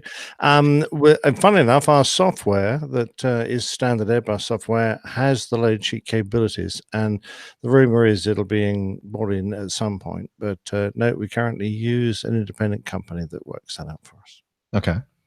So, yeah, maybe Southwest actually does that. Well, in a few cases, the FAA found that the load was more than 1,000 pounds in excess of what airline paperwork indicated. Southwest has said its system carries minimal risk for passengers. FAA inspectors and outside safety experts agree the greatest risks stem from potentially incorrect pilot responses to an engine emergency based on an inaccurate recording of the weight distribution between the plane's front and rear cargo bays. And it goes on to give us some more information in the article, which we'll have in the show notes. It goes on to say, unlike other large U.S. airlines, Southwest doesn't rely on computerized scanners to count bags as they are piled into the bellies of aircraft. Instead, the carrier has the ground crew count bags. Either way, airlines use average bag weights to calculate the overall weight of checked luggage. In the course of the inquiry, Southwest told the FAA its system presents less than minor risk to passengers. But some FAA inspectors expressed concerns that in extreme circumstances, did I already read that? No. I feel like I've read that. Okay. In extreme circumstances, such as an engine failure at takeoff, a plane could experience handling difficulties tied to weight discrepancies. The pilot set takeoff speed and thrust depending on total aircraft weight and how it is distributed, including passengers, fuel, and contents of cargo holds. And looks like now, I guess because the FAA is breathing down their neck, they decided that they were going to implement procedural changes and internal reporting safeguards. And they're also going to start embracing technology. By year end, the spokesperson said the carrier plans to institute computerized scanning of all individual bags on the tarmac just before they're loaded into the cargo holds of its more than 700 Boeing 737 jets. So I don't, do you all do that now with the scanners? We have the scanners, yeah. Yeah, we do too. I mean, 1,000 pounds is only 5 bags. Yeah. 5 or 6 bags. So it's, I mean, that's, it'd be easy to distract somebody. Now, 1,000 pounds on a 7.3, it's like 5% of the overall weight of the airplane at most. Not even that. No, not even that. It's a 0.5%. But I mean, it's like 1 knot of airspeed difference between takeoff V1 and rotate or approach speed. It's 1 knot. So you cut it with a measure with a micrometer, cut it with a chainsaw kind of thing. So yeah. They must have a computer record of the bags though, because people check them in and they have the. Well, bag they check tag. them in because it's the bag tags on them, but they don't have the number. How the hell? It must be such a simple job just to get the computer to add up the number of bags. Yeah, but Nick, how many actually make it on the airplane? Well, if you've checked it in and it's going. If that's a big if. I mean, how many times you show up and the bag's not there? Yeah, I know, but when you check in, you put a bag tag on it, and it's scanned into the aircraft, the computer system. Yeah, but not every airline do that. No, Southwest, they count the number of bags as they're loaded. Now they're scanned at the ticket counter, but like at my airline, at Jeff's Airlines, at Ajax and Acme, there's a scanner on the belt that's feeding the cargo bay that's scanning the bags as they go in. Sure. And then also, as a passenger, it gives you a very nice text message when your bag arrives on the carousel. Yes, the RFID. So you know, all I'm getting at is if they're scanned at the ticket counter and you count the bags there, would you just tell the crew this number of bags? I don't understand the problem. If some people don't take the bags and go away with them and they don't end up in the airplane, then you're lighter, which is safer. That's true. But I guess they're not doing that. No. That would be the smart thing to do, but Yeah. And or automatically add 5% or 10% to the count to err on the safe side because people are making that kind of gross error. Yeah, honestly, I think that this is making a lot of.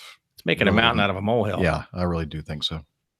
It's not a significant amount of weight. But Southwest and other airlines have been involved in, some contract negotiations, and other things going on. So perhaps this probe is tied to the fact that they're just getting more attention. Yeah, Southwest Maintenance has been in contract negotiations for several years now. Mm-hmm. And the American guys, I think, were in the same boat. They've been in contract negotiations for, I think, about a year.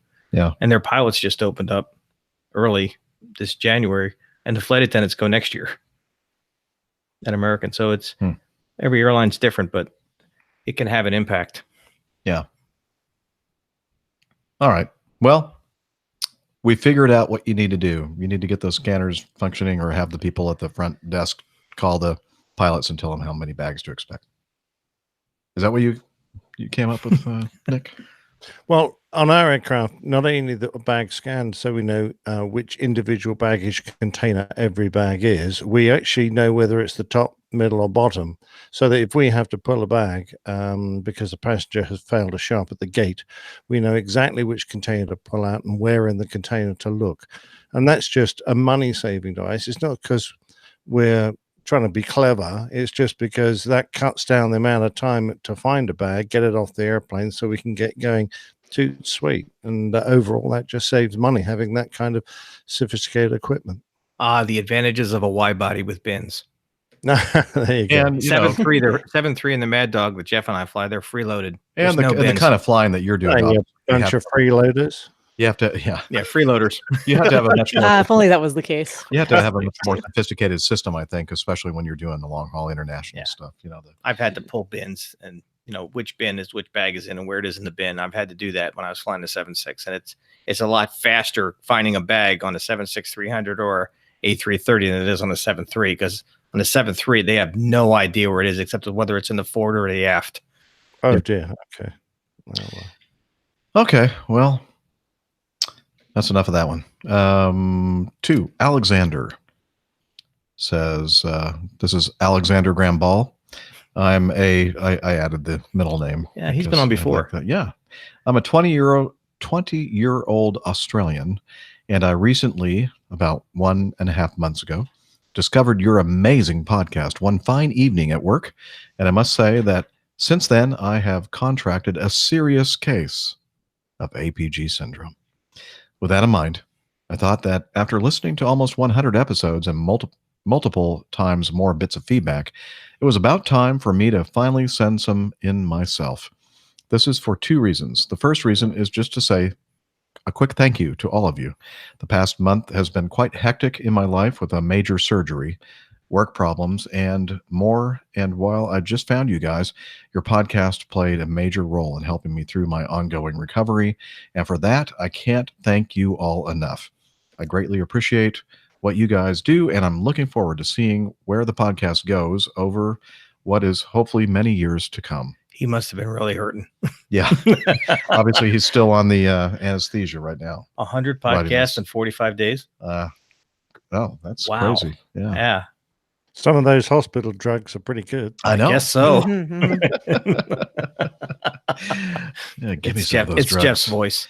Okay, the second reason for this is a question, which is a bit personal on my end, but I've been dying to ask the question since I discovered you, and now is better than ever. So, what kind of underwear do you all... No, that's not what he wrote here. Let me see. I skipped for Not that kind of personal question. That's too personal. Sorry. That's personal on your end. Okay. Yeah, on our We need the underwear photographer. We need the underwear photographer. Yeah. Let's see. So for a bit of context, as stated above, I'm 20 years old. I'm currently holding my private pilot's license, cross-country endorsement, and passenger endorsement, and I plan to go for my commercial pilot's license when money permits, with the hopes of becoming a fully licensed pilot for a major international airline in the future. However, I also suffer from high-functioning autism, or under the new diagnostic criteria, I am borderline between level 1 and level 2 ASD, with multiple psychologists putting me on different levels. If any of you know the show, think of me as Dr. Sean Murphy from The Good Doctor. But instead of having a professional interest in the medical industry, I instead have a professional interest in the aviation industry, more specifically piloting, and understand that, like Sean, I function a lot better when doing something I have a genuine interest in, like flying. So, my question to you all is, what are your professional and personal, if you're okay with disclosing them? I won't get offended, whatever you all say. Well, don't count your eggs before they hatch. Yeah. Opinions on having a person with high functioning autism working as a pilot on an airline, both from the perspective of a captain with Captain Jeff, Nick, and Dana, and the other Captain Jeff, and from the opinion of a medical professional with Dr. Steph, as well as get an understanding of the rules and regulations regarding someone with autism being a pilot. Like I said earlier, I won't get offended no matter what you guys say. So if you personally believe that someone with autism has no place as a commercial pilot for an airline, feel free to say that. Anyway, I feel as if this feedback is getting a bit too long. No. So I will finish it by saying thank you very much again for all your hard work in life with the podcast and for your indirect help in my recovery from surgery. And until next time, I'm wishing you all clear skies, strong tailwinds, and all the rest. Cheers. And again, that's Alexander Ball.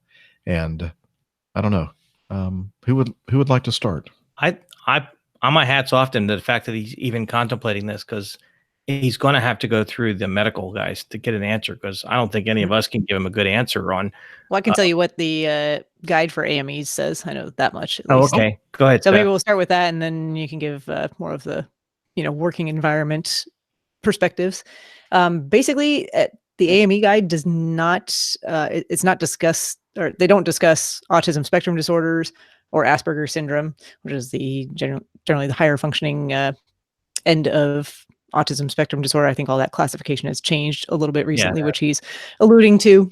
But basically, it comes down to the AME to make those determinations.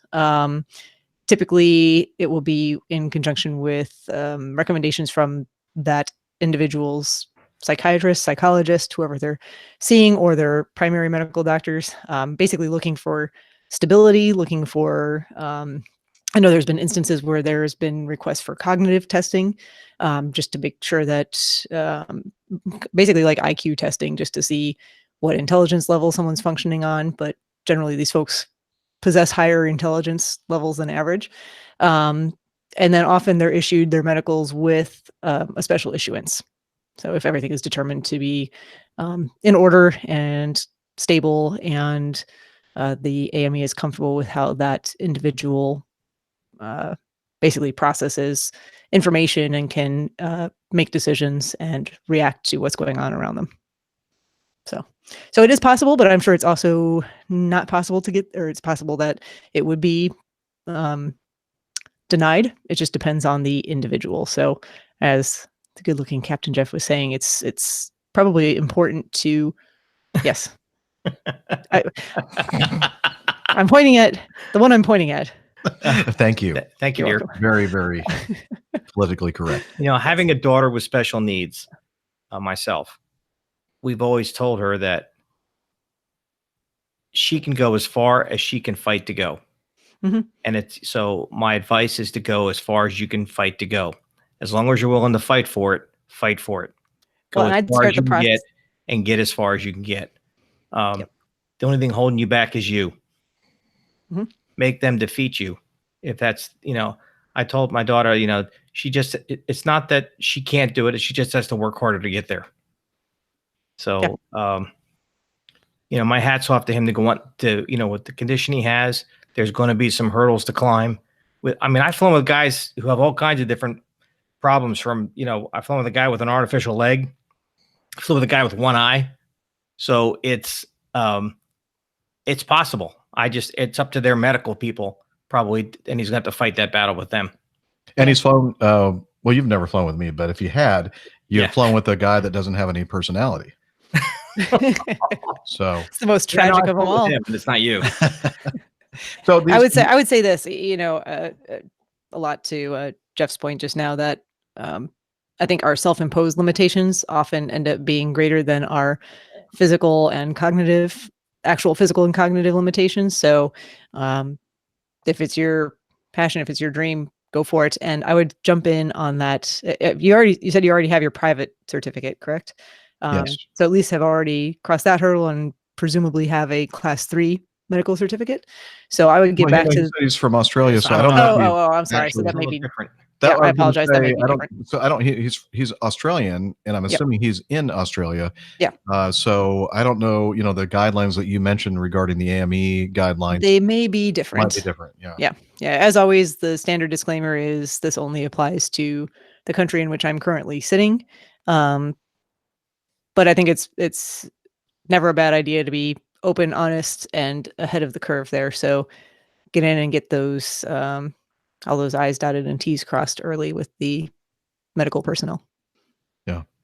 Nick? From where I sit, to have high intelligence is one of the few things you don't really need to be an airline pilot. I know your detriment.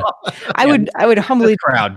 I know plenty of airline pilots. That HR would be in trouble. Exactly right. Who haven't achieved that status. Huh? What did you say? I noticed amongst the the level 1 autism, and this of course is a generalized list of symptoms. There are a number of these which would be, any one of which would be a big hurdle to cross, such as difficulty with social interaction, such as talking to a person, obvious signs of communication difficulty, trouble adapting to changes in routine or behavior, difficulty planning or organizing, and that's for level 1. And we're talking something that's a little worse than that. So I'm not a great one for putting people in boxes. That is a box. I don't think that you should definitely concern yourself about which box you're in. You just need to go and be assessed to see whether whatever affects you is sufficiently inhibiting to prevent you from doing those things, because those ones I highlighted are very important in our job, particularly the communicating, particularly the being able to cope with changes in routine, which are very frequent in our job, and planning and organizing, which are vital. So if those are problems, areas you have problems, either you could be taught to overcome that, or perhaps they're not areas which you need to concern yourself, because perhaps the definition doesn't really match the way you interact. Well stated. I hope that helps. Yeah. Alexander. Alexander, I'm all for it. Go for it. You've got your private, and work with the medical folks and go as far as you can. And, if you really want to fly that bad, you're in our thoughts about making it. Let us know how it goes. Absolutely. Great. All right. Let's move on then. Glaucus. He writes in and says, hope you are all well, enjoying the northern winter.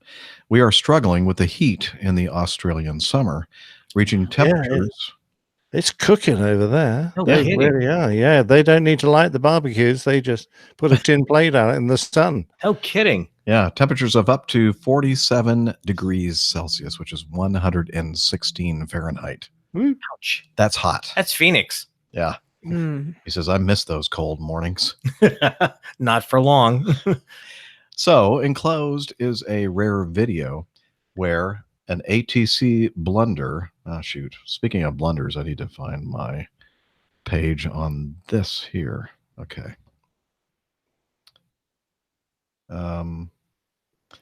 See the. Yeah, I think so. See the enclosed, a rare video where an ATC blunder almost caused a disaster. This took place in Brazil at the Fernando de Noronha airport. And he says, cheater. F-E-N. Spot on. Good luck in saying the second part of the name. I thought I nail that? Did great. Here, let me, Noronha. in case you didn't hear me. Fernando de Noronha. There you go. I think I nailed it, Glaucus. Oh my Jeff, goodness. next time I'll get those 8-year-olds at the school to say it for you. Oh, please. That would be nice. Okay. Anyway, apparently ATC gave clearance to the Azul airplane. Did I say that right? Azul plane to taxi, but forgot the fact that landing clearance was given to a GOL 737. You can clearly hear the moment the 737 pilot hit the toga switch. Credit to the GOL pilot for his attention, quick reaction, and observance of the training received. Why? Does that toga switch make a big clang? Apparently it does. Yeah, So it screams on the radio. Go around. we're Around. going to listen very closely here because I'm going to play the video, the audio to the video anyway. Let's hear what we can hear.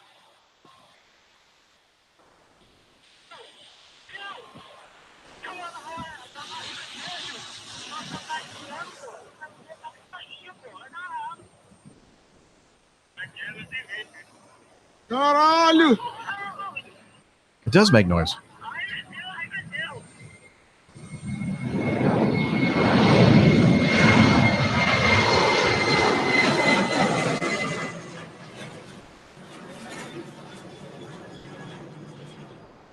It's pretty there. Yeah, it is.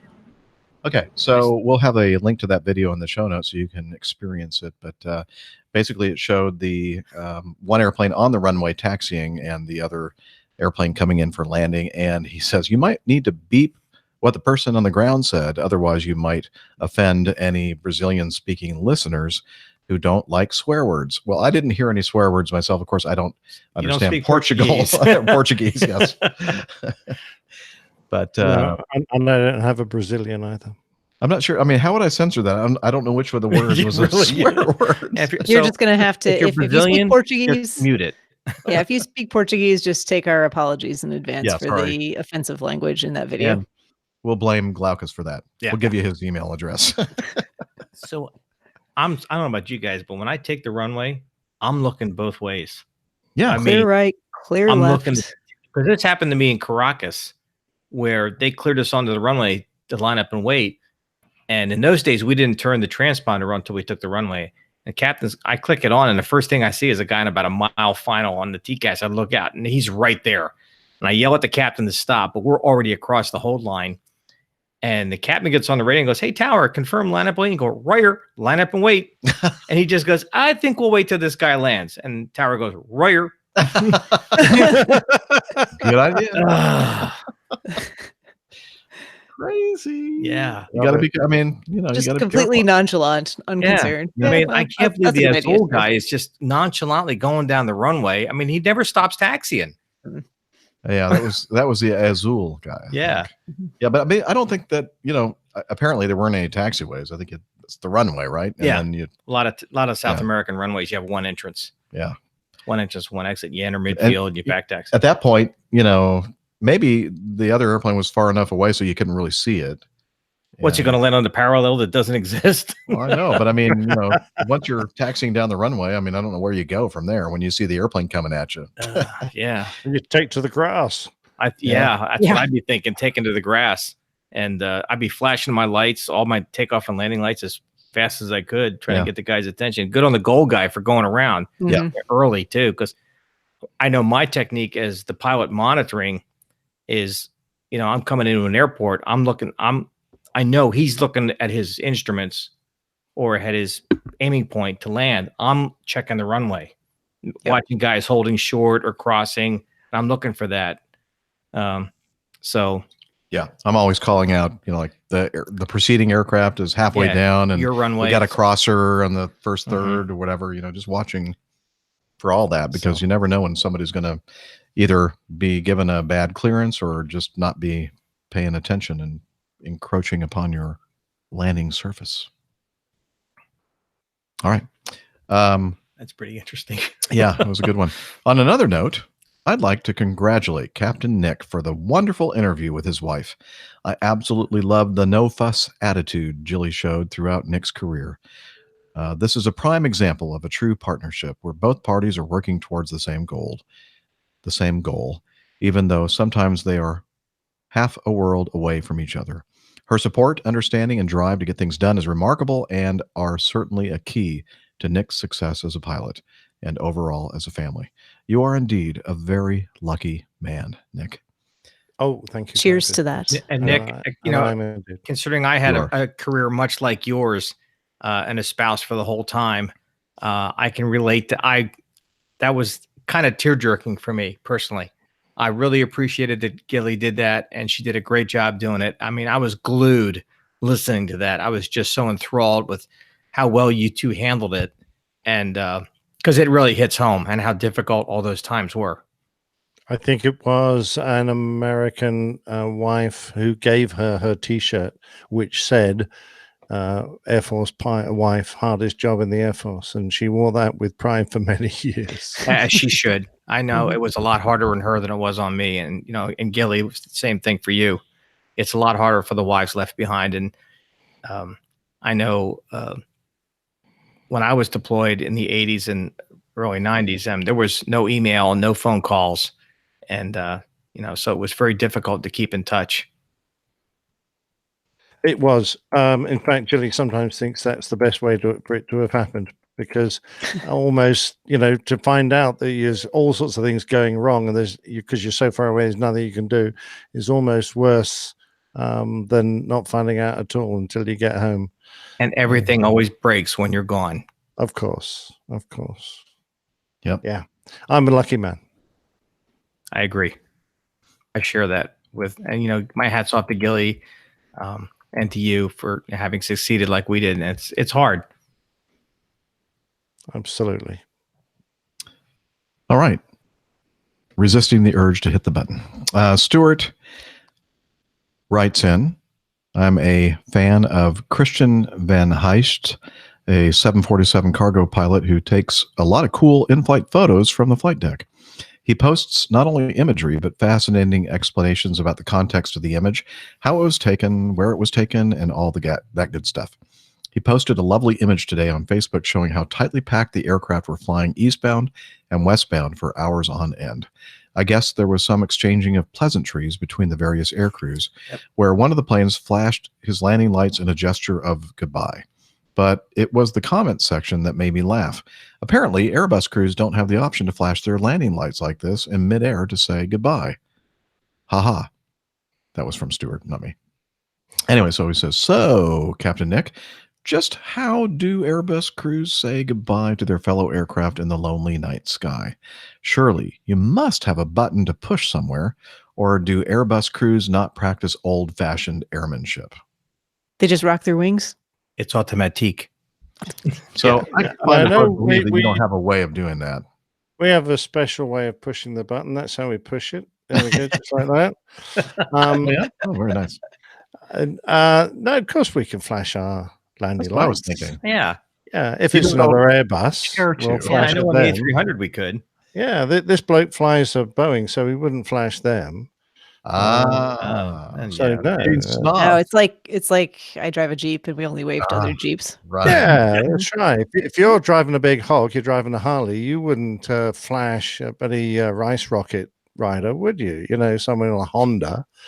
You give him the finger. You say, up yours, mate. I'm in a hog here. So Jag doesn't wave to the Beamer, doesn't wave to the Rolls, doesn't wave. Exactly right. So yeah, we do that, and I'm just going to take exception. That's not old-fashioned airmanship. That's just flashing your lights. Although, to be fair, there are some places in the world where it's very common practice, and one of those, for example, would be over Africa, where we're in one of those areas where we have to make extra transmissions on an air-to-air frequency for all our positions, just to make sure, because air traffic control isn't quite at the same standard there as you might hope for might get in other parts of the world. So we make a backup aircraft to aircraft communications continually, and when we're doing there, we always fly an offset. And we would frequently flash each other there just to make sure that the bloke coming towards you has seen you and doesn't try to do an unexpected climb or something, in case his air traffic controller is giving him an erroneous clearance. So that would be much more common. But even then, although I made the point of always flashing people I see, not everyone flashes back. So there you go. Trust me, for personal experience, I've seen Nick flash a lot of people. So, Nick, did you call those IATA broadcasts in Africa? IATA? Yes, yeah, we had to exactly do those right, in South America for a long time as well. We would do the same thing. We would turn our lights on at different periods, and if just happened to see somebody on a transponder, you'd turn your lights on to make sure that they saw you as well as call. So it's more self-preservation there. Yeah, down there. I mean, I had an airplane go by me in the middle of the night. The only reason I saw him was a full moon. He had no lights on, and he wasn't on the TCAS. Ooh, wow. Yeah. Gun runner? Yeah, probably drugs, but yeah. Yeah. But I don't know about you guys, but it seems to me that I still flash my lights, especially at night when, ATC calls out traffic and I see them and I'll flash my lights. And a lot of guys don't return that. I mean, to me, that was like a common courtesy kind of thing. I do that too. So I must have passed you one night because at least one person has done it to me. Yeah. I don't get offended if they don't do Yeah, the same. I don't either. It's just that. There's a lot of Airbus pilots out there. Yeah, that's true. Well, Stuart Thompson from Edmonton, Canada says he's been loving the show since APG 85. Wow. Which kind of another patient, Steph. I know. You know what? The waiting list, it's so long right now. See, it raises the question to me is, so you didn't like the shows before 85? Apparently not. Should have got about 120 to listen to. Yeah. Okay. Got your number, Stuart. Yeah, right. I've marked your card as well. So I'd just watch out if you ever come to a meetup. Texas Charlie writes in, is Airbus promoting a new propulsion system? And then he sends us a photo here. I don't know if this is the best way to extol the virtues of the A340, but maybe Airbus has found a new propulsion system. Where's Captain Al? I always prefer the smell of Jet A exhaust, but who am I to stand in the way of progress? I'm just glad I'm not a ramp worker. Texas Charlie. And he has this picture here that has a 330. It was a it's a 340. Oh, that's the 340 when it came out. Yeah. So that's a really old picture. It is an old picture. It says He acknowledges that too. He knows it, but longer, larger, fart.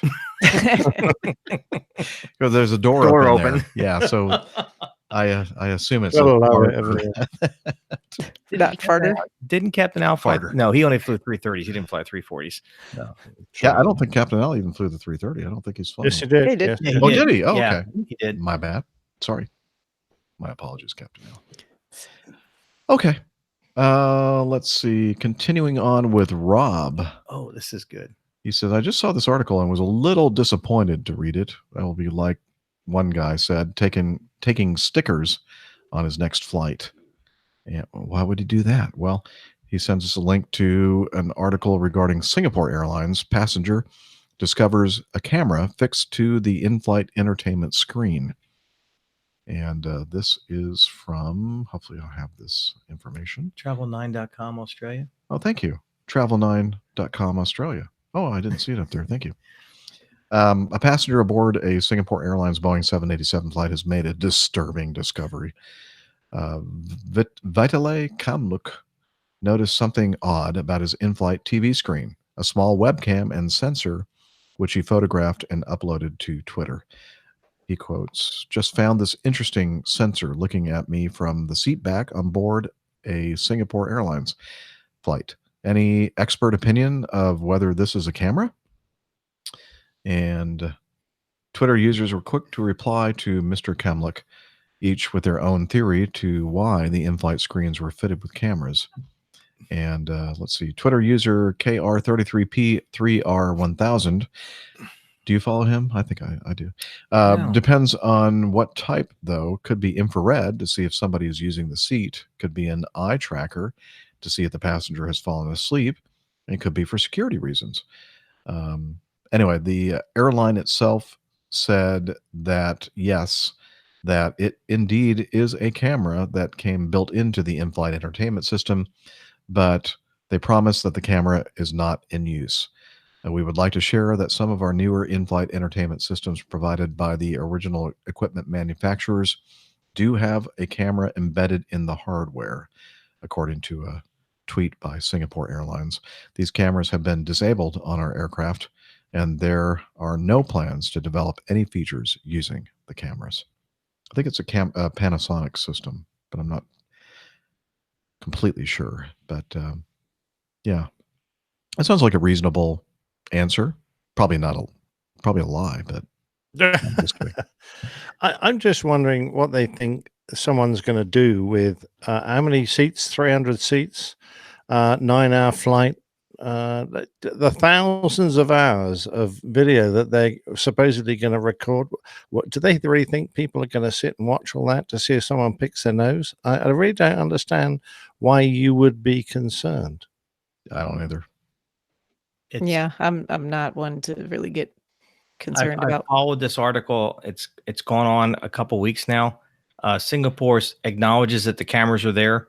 At least one U.S. airline has the same entertainment system with the same camera. They are supposedly installed for future operations. I guess for like phone calls and stuff, video, Like seat to seat kind of thing. Supposedly they were all deactivated. Like I said, at least one U.S. airline uses the system. And so Singapore says that they're not activated. The U.S. company says that they're not activated and that they're for future use. I think it's just Nick, and it's the perversion of the cockpits. Hey, check out 4A. Yeah. Well, you think that's good? Look at 33C. There you go. Well, I think it goes along with the napkins that Delta Airlines had recently. Part of the plan. I will say the the flight I was just on, the entertainment system did allow for seat to seat chat, which was limited functionality at best. Yeah. Oh, we've for years you've been able to chat text between seats on our aircraft. Yeah, it was rather clumsy. I'll say that much. It was easier actually just to join the Wi-Fi and send text messages. Yeah, that's exactly right. All right. Simon has a question for us. He writes in, my name's Simon. I live in Melbourne, Australia. I'm in the chat room most shows, but the last few weeks I've been away with work fighting bushfires. Anyway, on a previous episode, Captain Jeff briefly mentioned the average age of pilots passing away after they retire. I mentioned to you in the chat room about aerotoxic syndrome. So my question is, what is everybody's thoughts on the subject? Also, would be good to hear what Dr. Steph has from a medical view on it. Thank you, Simon. So Simon probably hasn't been listening for a long time. And we have talked about aerotoxic syndrome on our show before. And the fact that Nick and I, not saying that it's not a real thing, it's just that we haven't really seen a lot of evidence personally, anecdotal evidence regarding the risk to aerotoxic syndrome. We are aware of events occurring and people allegedly suffering some serious health issues that they're claiming are due to aerotoxic syndrome, which of course is the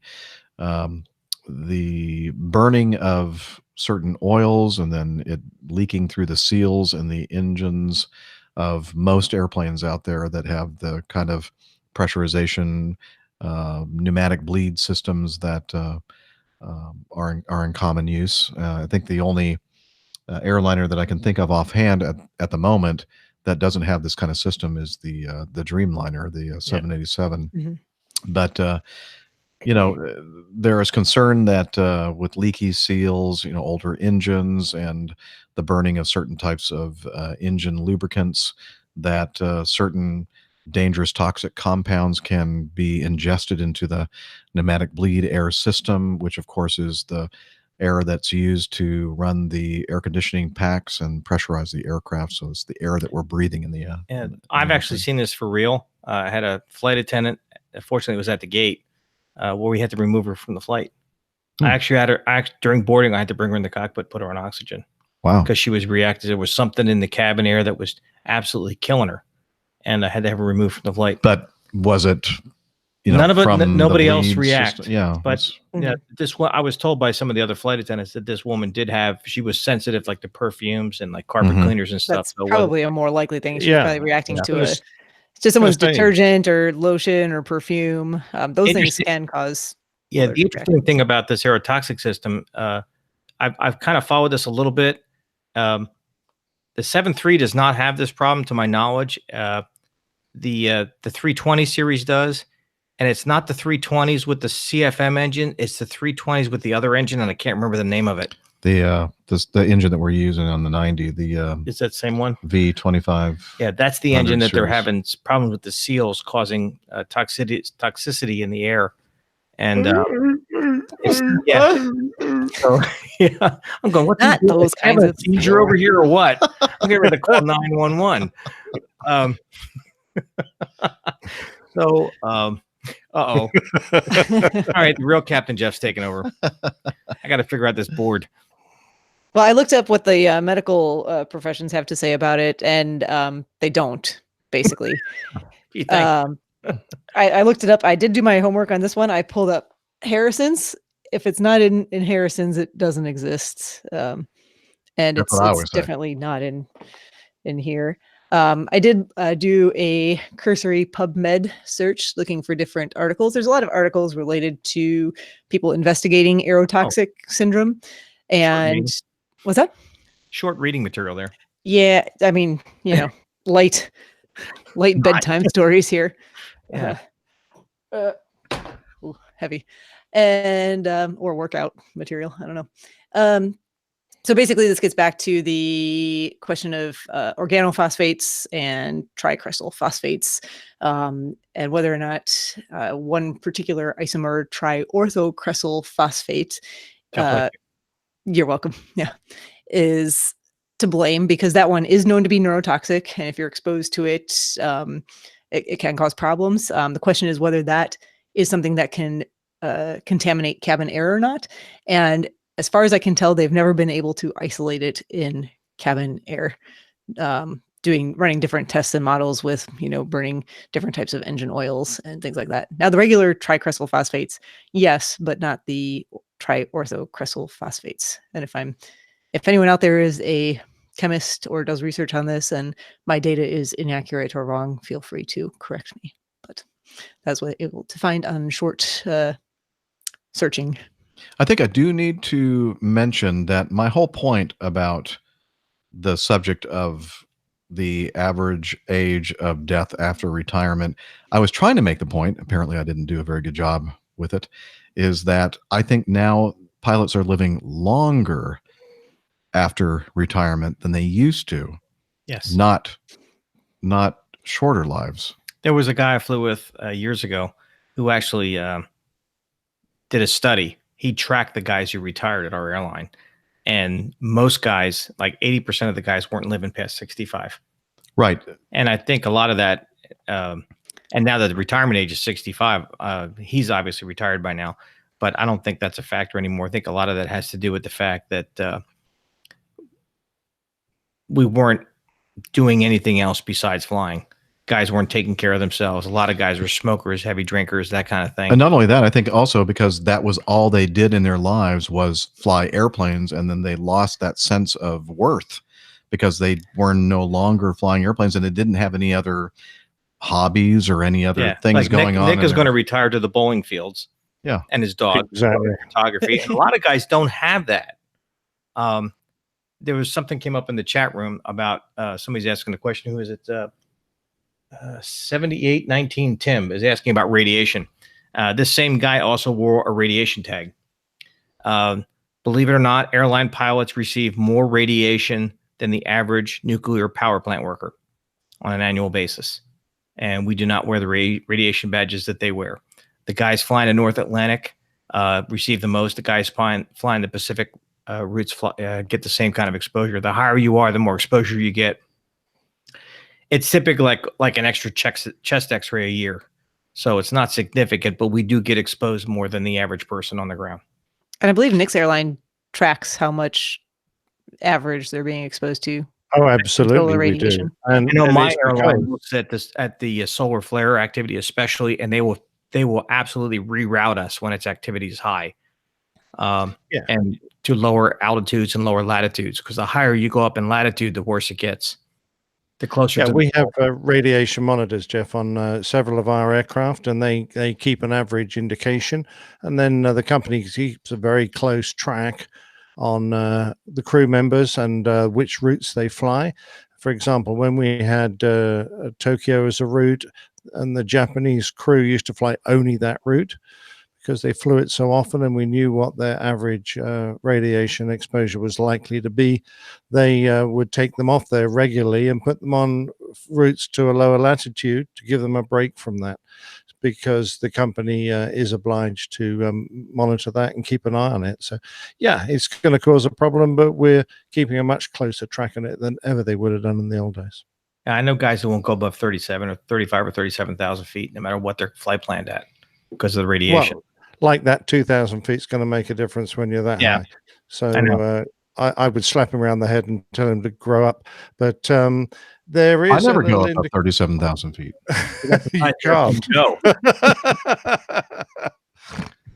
I'm reading here about various studies about how long pilots live, and there's nothing ever been done that's authoritative.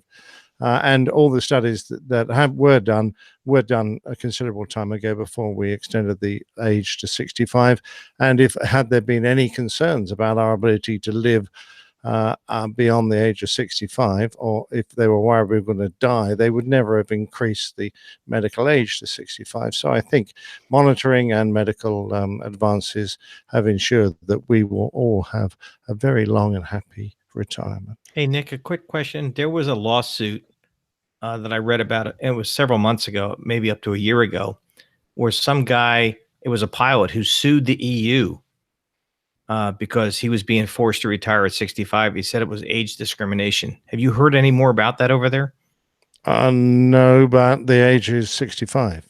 So I understand that. I just wonder if you'd heard any more about the lawsuit, because he didn't want to No, retire. because that would have been a contractual thing with his airline, and I don't think you go against that. If you signed a contract, then you're obliged to stick to it. But if they fired him through ageism, then there's a good chance he would have won, because that's. But isn't the EASA rule 65?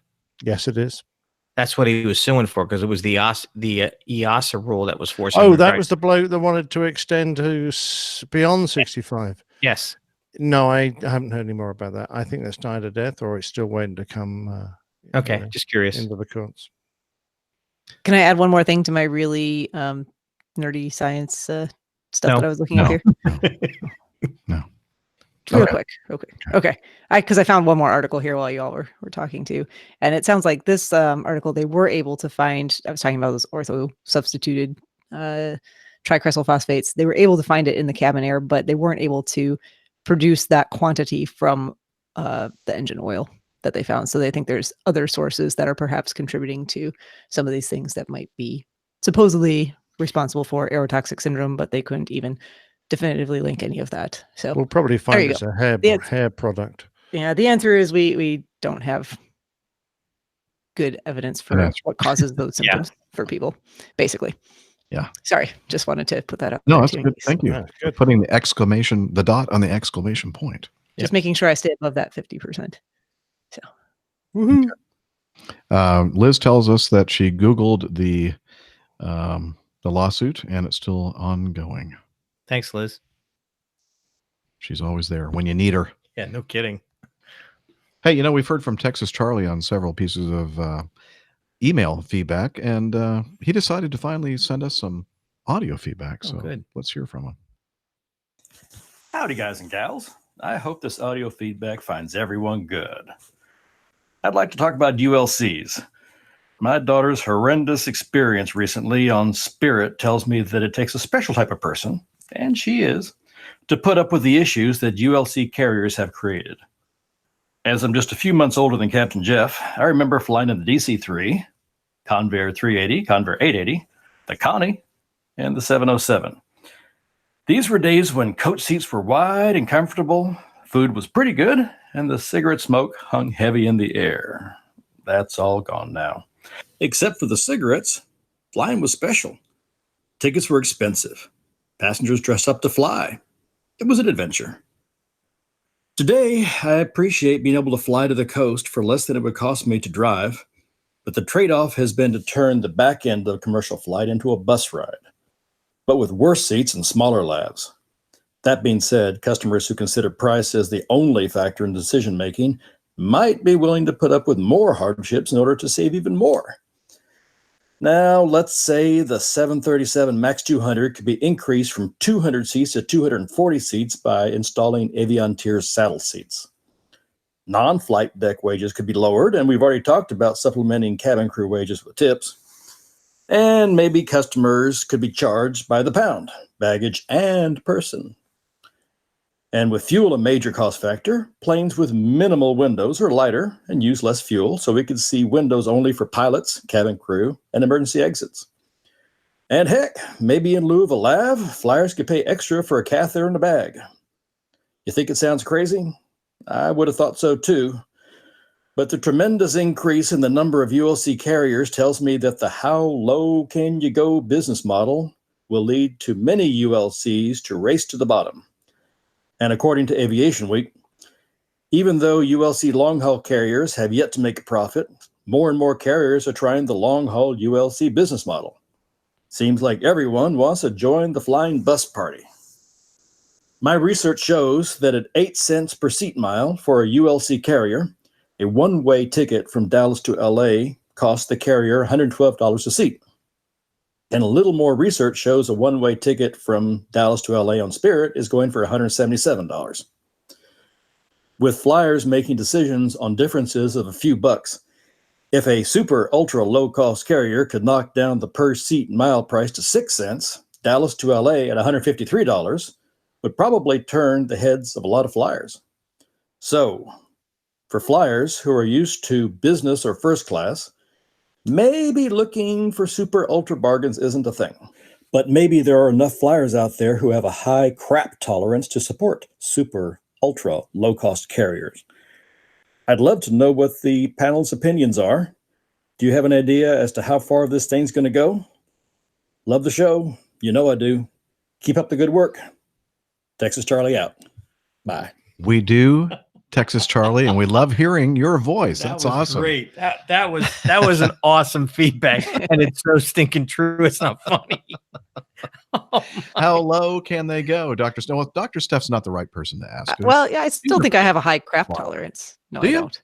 Well, yeah. Well, it depends. Well, you're on the show, so you. Yeah.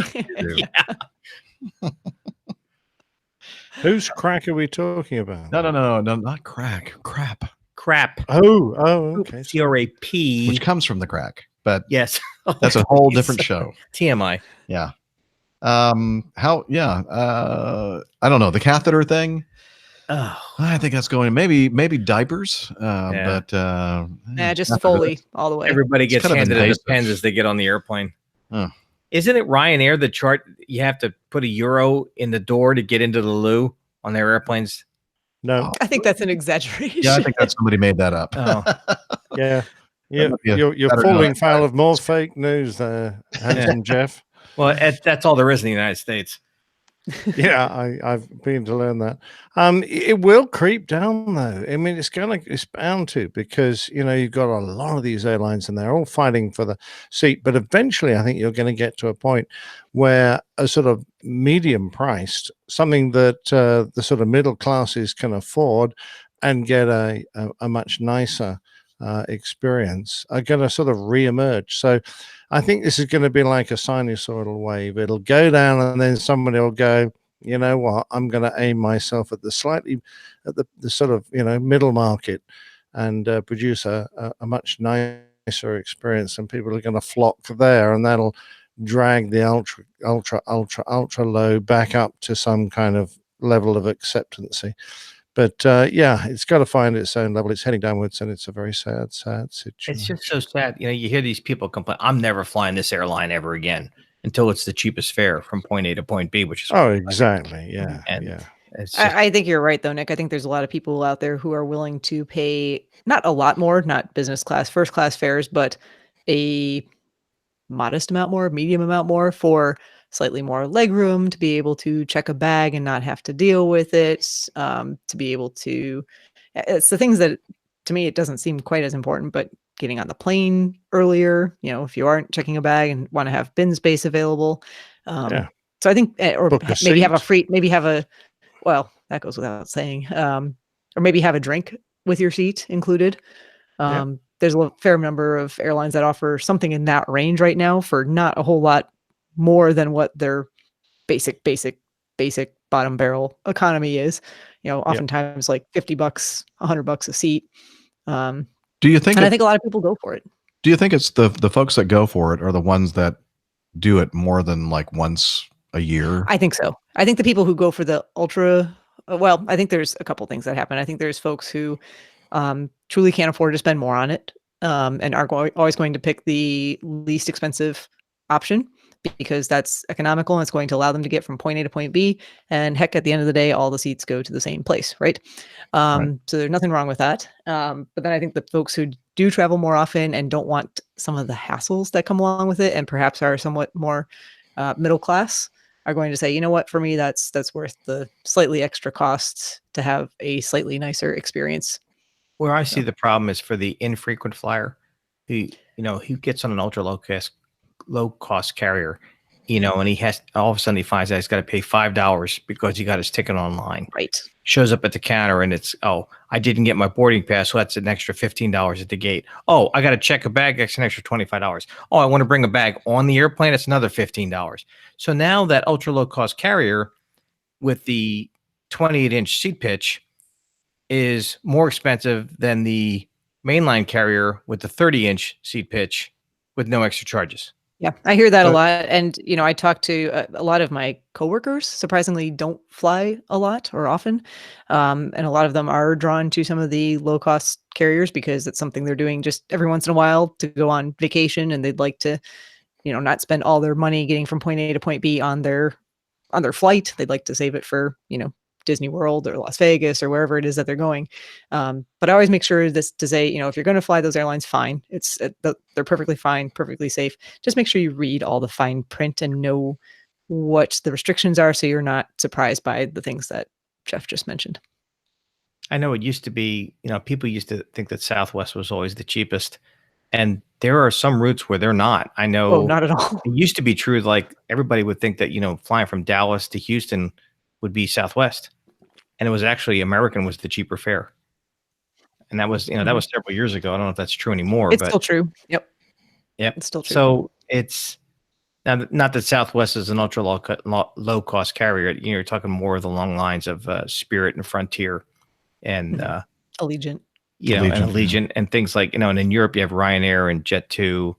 In the international carriers, there's in our Slack, there's a conversation going on right now about guys looking at going to Europe this summer out of the States on Norwegian, and they're wondering, is Norwegian still going to be around because they're in financial difficulty right now? Oh, very good question, and I don't even know if they're IATA, not IATA. What's the protection that we have in the UK? Because it's different here in the States than it is there, Nick. Significantly different. It depends on what country they're based out of. Yeah. So American, they may not get protection if they do go down. Right. So, and there was a conversation going on in our Slack room earlier today about that, and guys looking at traveling this summer. So, they've actually leased or taken loans out against some of their 787s.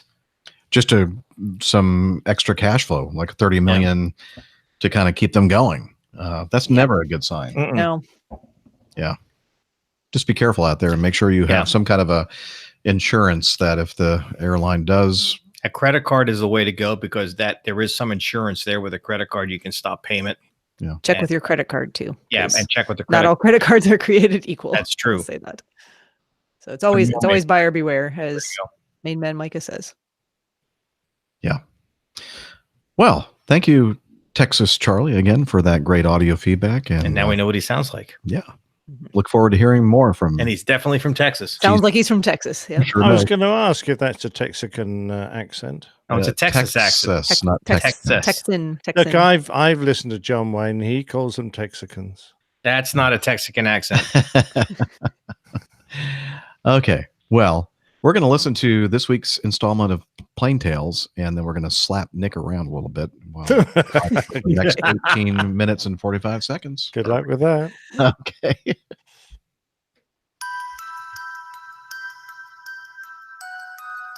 The old pilot's plain tales.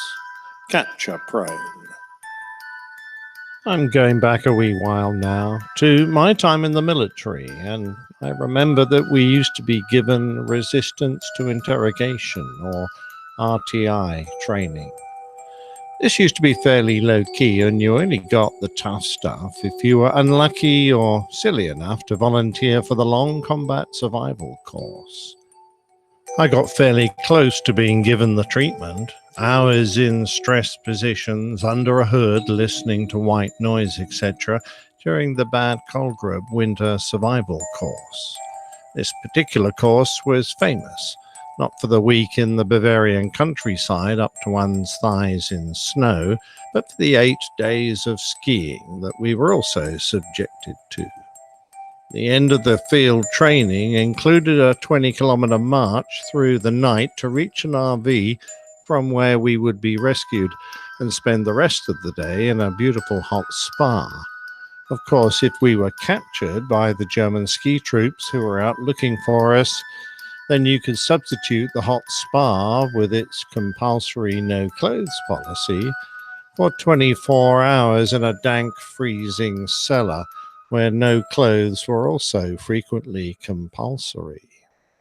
The point of the process was to familiarize the individual with a small taste of what it might be like to be captured, and also allow the interrogators an opportunity to practice their art on some live bodies. They weren't allowed to have a go at just anyone, since their activities would probably fall under the UN's definition of torture. This treatment could only be justified for a special class of military personnel called capture prone. During the Cold War, extensive preparations had been made to bring downed aircrews back across the East German border using brave underground resistance groups that, despite being on the wrong side of the border, were committed to help the West. These groups, in a similar way to the French resistance during the Second World War, had volunteered to provide concealment and transport to aircrews in danger of capture. The risk that they lived under, even on a day-to-day basis, had their participation ever become known to the Soviet authorities, was considerable. And had they ever had to put their plans into action, they risked being executed as collaborators with the West. Near the border on the west side, others had also joined such groups, anticipating the day that during the war they might end up on the wrong side of the front. In peacetime, during major exercises, some of these groups would practice the methods that they would use for real, with volunteer aircrew who played the part and spent days, sometimes a week or more, living in cellars and being bundled into hiding places in cars as the underground transported them to safety. I expect that things have changed a lot now, but back then only aircrew and special forces were considered capture prone. As things moved on and we transitioned from the Cold War to more recent conflicts, in a variety of theaters, this training has become compulsory and a lot more serious. Of course, ejecting, bailing out, or crash landing and ending up in the hands of the enemy isn't a new thing. It's been happening for as long as air forces have been around, so has always been a concern to military pilots, but something that is generally thought to be just part of the job. That's a pretty flippant statement considering what I'm about to talk about later, but you only have to listen to Glenn Torpy's interview to hear what he thought about one of the RAF's ideas, the ghoulie chit. Otherwise known as a blood chit, it was a letter written in the local dialect which promised the finder a large reward should they return the bearer to friendly authorities with everything intact. Hence the name Ghoulie Chit. To back up the promise, the downed airman carried a number of gold sovereigns, which could be used as a down payment. As a signatory to the Geneva Convention, RAF personnel should always expect to be treated in a humane manner, so long as your captors are also bound by it, and if they can be bothered to afford the crew that has just bombed their homeland such luxuries. Of course, there are some notable countries which have not agreed to abide by the convention, and many guerrilla groups, freedom fighters, irregular armies, and such that would probably have never even heard of it. If one were to fall into such hands, then anything might, and has, happened. Even amongst enemies such as Germany and the Allied forces during the Second World War, when prisoner treatment should have been guaranteed, things sometimes didn't go as they should. This tale gets rather dark here, so perhaps not ideal for young ears, but it is a well-documented part of history. It's the story of the Wham Bam Thank You Ma'am boys. Now, Wham Bam Thank You Ma'am was a consolidated B-24 Liberator bomber of the United States Army Air Force that had been on a bombing mission over Hanover on the 24th of August, 1944. Its target had been an airfield, but it was hit by anti-aircraft fire, and the crew were forced to abandon their crippled aircraft and parachute to safety.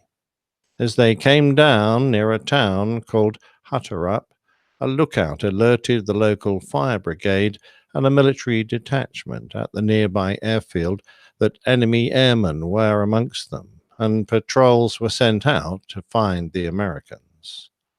One of the 9 Americans had been hit by shrapnel in the belly and was in a bad way, but he was lucky enough to land near a farmhouse, and the elderly couple there gave him first aid in return for his silk parachute. It didn't take more than a few hours to capture the crew, and they were taken to the town hall of Greven for interrogation, after which the injured man was taken to a clinic to receive medical attention, whilst the rest were incarcerated at the local airbase for the night. The next morning, leaving their wounded colleague behind to receive further treatment, the remainder of the crew were put on a train to begin their journey to the Dulag Luft prisoner of war camp near Frankfurt. The journey was slow, with frequent stops along the way, at which, as soon as the local German civilians noticed that Americans were on the train, crowds would form at the windows, shouting in anger at the terror flyers, shaking their fists and spitting on the windows. That evening, the RAF launched a large bombing raid of 116 Lancasters to bomb the Opel factory at Russelsheim. They dropped 617 2,000-pound bombs and 40,000 incendiaries on their target, destroying much of the plant and damaging the rail tracks as well. This was by far the largest and most destructive attack made on Russelsheim up to that point. Inevitably, there was considerable damage also done to the town, and a local air raid warden helped to organize the residents to put out the fires. The next morning, the train carrying the Liberator crew continued its journey until the damaged rail tracks brought their train to a halt. The German guards took the prisoners off and then marched them through the town to continue their journey from the other side. The townspeople, in the aftermath of the recent devastating air raid, saw the Allied airmen and immediately assumed that they had been part of the attack on their town the previous night. As the crowd grew, it began to look ugly. 2 women shouted out, "There are the terror flyers! Tear them to pieces! Beat them to death! They have destroyed our houses!" One of the Americans could speak German, and he replied, "It wasn't us, we didn't bomb Russelsheim." But the townsfolk either didn't believe them, or perhaps it really didn't matter to them. Afterwards, they claimed that they mistook the airmen for Canadians from the RAF raid. The situation was becoming uncontrollable as the crowd turned into an angry lynch mob. As is often the case in these awful situations, it only takes one spark to light the fuse, and it was a woman throwing a brick at the unarmed Americans that started the attack. During the riot that followed, the townspeople attacked the defenseless prisoners with rocks, hammers, sticks, and shovels. 3 Opal workers arrived with iron bars and started beating the men to death, to the cries of encouragement from the crowd. Whilst their German guards stood by doing absolutely nothing, the men were beaten to the ground, whereupon the air raid warden lined the men up in the gutter and shot them in the head. 6 men were murdered, and all of them would have died there, except that the warden ran out of ammunition. They loaded the bloody bodies onto a cart and dragged them to a local cemetery. Any that made a noise were beaten again. All of them would have been murdered, but for Providence, in the form of another bombing attack, and as the air raid siren sounded, the mob scattered. From under their dead comrades, William Adams and Sidney Brown crawled, somehow still alive. Despite their injuries, the pair escaped and evaded capture, heading for the Rhine River. Their freedom lasted 4 days until a policeman discovered them, and on their recapture, they were eventually taken to the POW camp that had been their original destination. A year later, the town fell to the advancing Allied armies, and the atrocity came to light. 11 residents of the town were tried for the murders. After a 6-day trial, one was acquitted. Others received various jail sentences, but of the main players, the 2 women were sentenced to 30 years, whilst others, including the air raid warden, were executed. Later, a soldier was also found guilty and hanged as well. During the trial, the accused defended themselves by claiming that they had been incited to commit the crime by Goebbels' propaganda that encouraged German people to take reprisals against downed airmen. Their defense was dismissed by the prosecution, who stated they were all grown-up men and women. If they are called upon to commit the murder, and they do, they are just as responsible as any other murderers. He also quoted the Geneva and Hague Conventions, of which Germany was a signatory, which stated that prisoners of war must at all times be humanely treated and protected, particularly against acts of violence, insults, and public curiosity. Measures of reprisal against them are prohibited, and it is especially forbidden to kill or wound an enemy who, having laid down his arms, or having no longer means of defense, has surrendered. I believe I can see how easy it must have been to vent anger and bring death to those who were just doing their military duty, however destructive and heinous it might have seemed to those on the ground, and how they might have justified their actions by saying that the air crews had murdered innocent civilians. This is a moral dilemma that many with a greater understanding than mine by far have pondered over, and the conclusion remains, even a war must be fought with rules. But what of the other side? Hundreds of German bombers laid waste to parts of London and many other cities. German air crews were shot down and captured. Egged on by Churchill's rhetoric, surely those, for example, of the East End, who suffered bombings for night after night, and who are renowned for their straight-talking and down-to-earth attitudes, must have taken out their anger on Luftwaffe pilots. Perhaps Unsurprisingly, there is very little evidence of any British equivalent atrocities, and I say unsurprisingly only because it is the victors who write the history books and conduct the war crime trials. However, in 1940, Dornier DO-17 was attacked by several fighters over London. With his aircraft crippled, the pilot, Oberleutnant Robert Zeeb, had abandoned his aircraft and was floating down towards the city. Zeeb was to come down in Kennington, his parachute fouling on a telegraph pole, leaving him some feet from the ground. Drawn out into the streets by the sound of the overhead battle, the people of Kennington watched as the German descended on them. So far, all is fact and traceable. It's what happened next that is shrouded in myth and half-truth. The crowd that had gathered around Zeeb were in an angry mood. Of that there seems to be no doubt. A local ARP warden was to record in his diary, enemy parachutists descended amongst hostile populace in Kennington.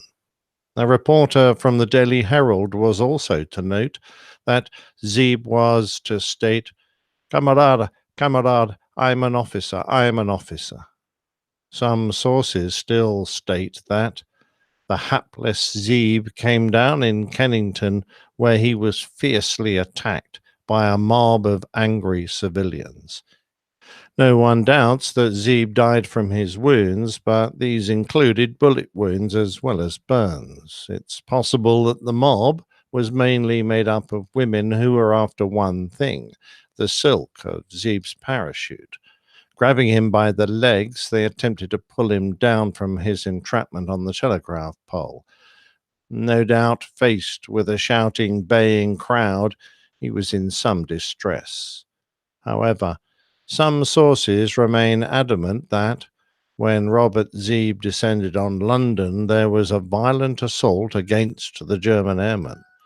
The local police reported that a Superintendent Gillies of Kennington Road Police Station rescued Robert Zeeb from a lynch mob and arrested him. The police van then drove off, taking Zeeb to Millbank Military Hospital, where he died the next day. The local police later handed a leather case with some personal items as well as documents belonging to Robert Zeeb to the RAF. This same case was later presented to Superintendent Gillies, who in turn left it to the Metropolitan Police Museum, where it still resides. Robert Zeeb rests in the military section of Brookwood Cemetery at Woking in Surrey, England.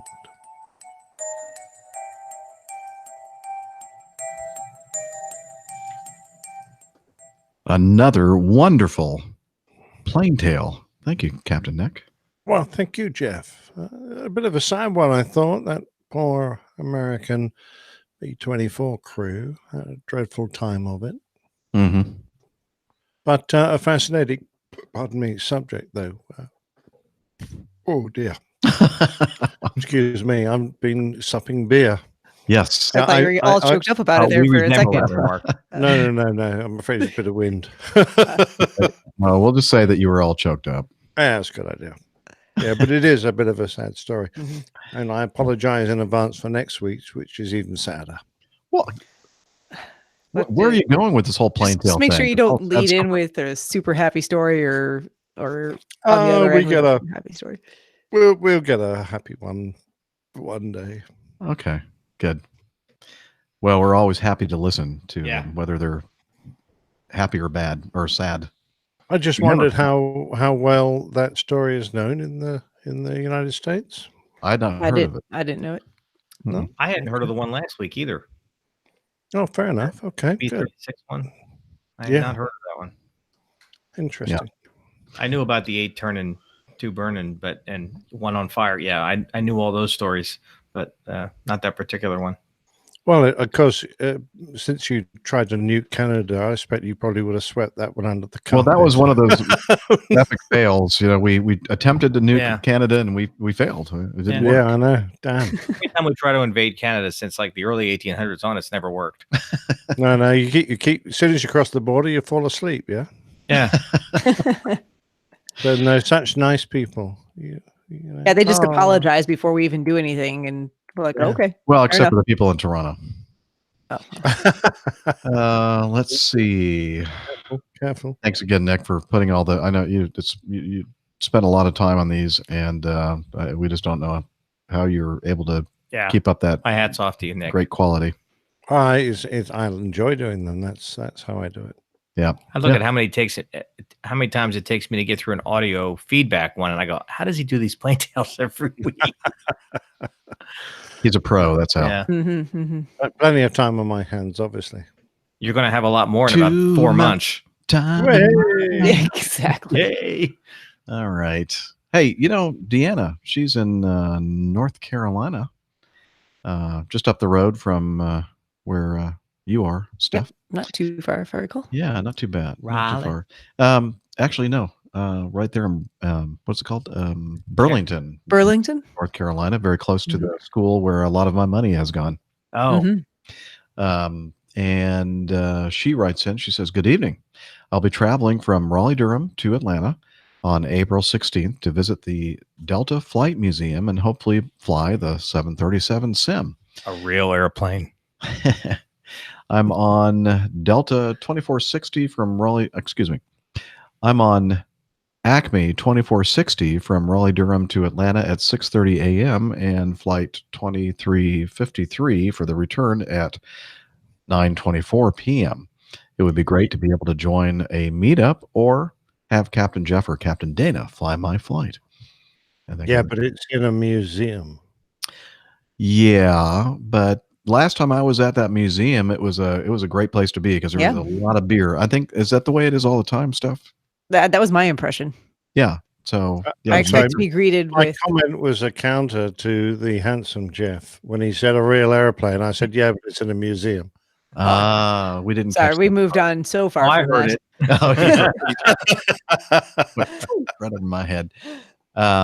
So I wrote back to Deanna and told her I would take a look at the trips that could possibly be operating that flight out of Raleigh to Atlanta. But I will definitely be flying that week because that is Holy Week, and I'm going to try to fly on Monday, Tuesday, and Wednesday and be home for Thursday through the weekend because that's kind of important for us. And yeah, and the 9:24 flight, not unless it's a big mistake. I'm not going to be flying that. I saw that 9:24 p.m. Yeah. I go, Jeff, no. Maybe Maybe Dana. Dana. Yeah, maybe Dana can fly that. But I'll take a look. I'll let you know if I'm able That's to. past Jeff's bedtime. Yeah, it depends on how good or bad the trip is. If it's a bad trip, then I don't know.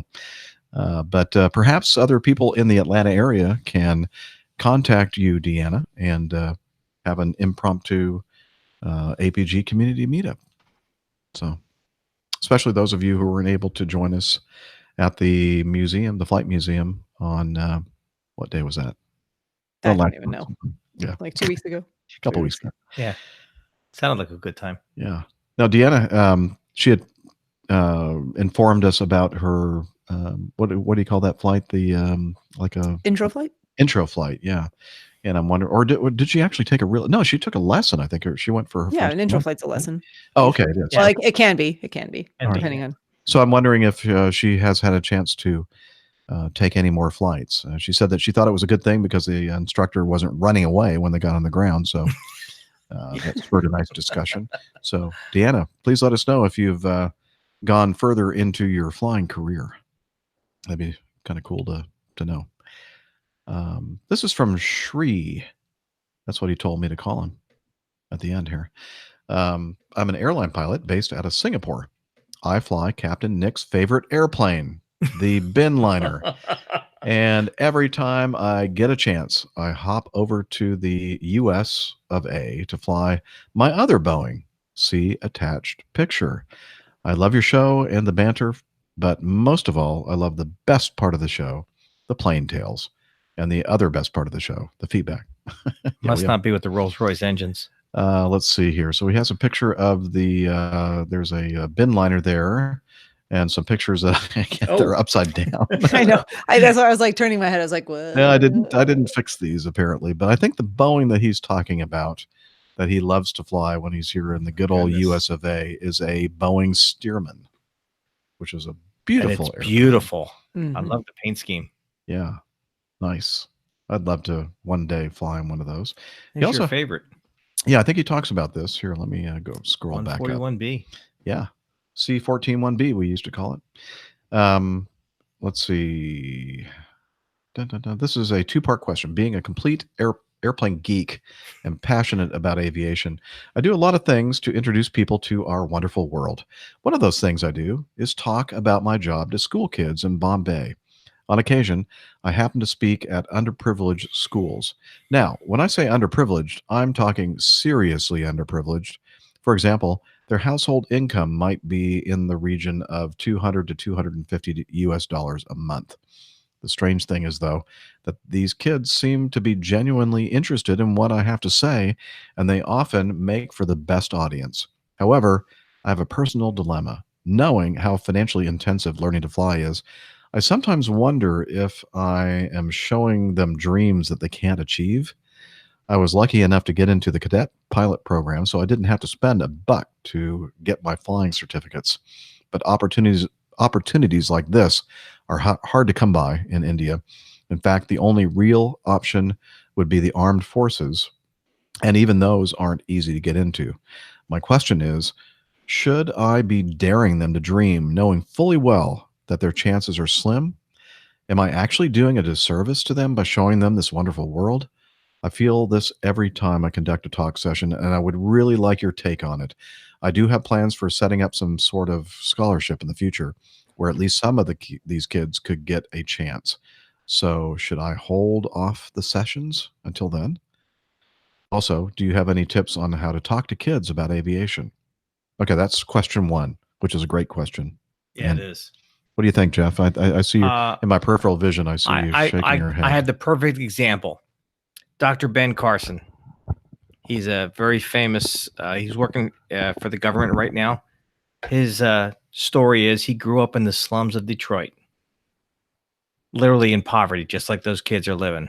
He is a world-renowned surgeon at this point, brain surgeon. He was also a presidential candidate. He was I also a think, presidential in candidate 2016. in the 2016 elections. He is an unbelievably self-made man. He literally came out of the ghetto, the poor people.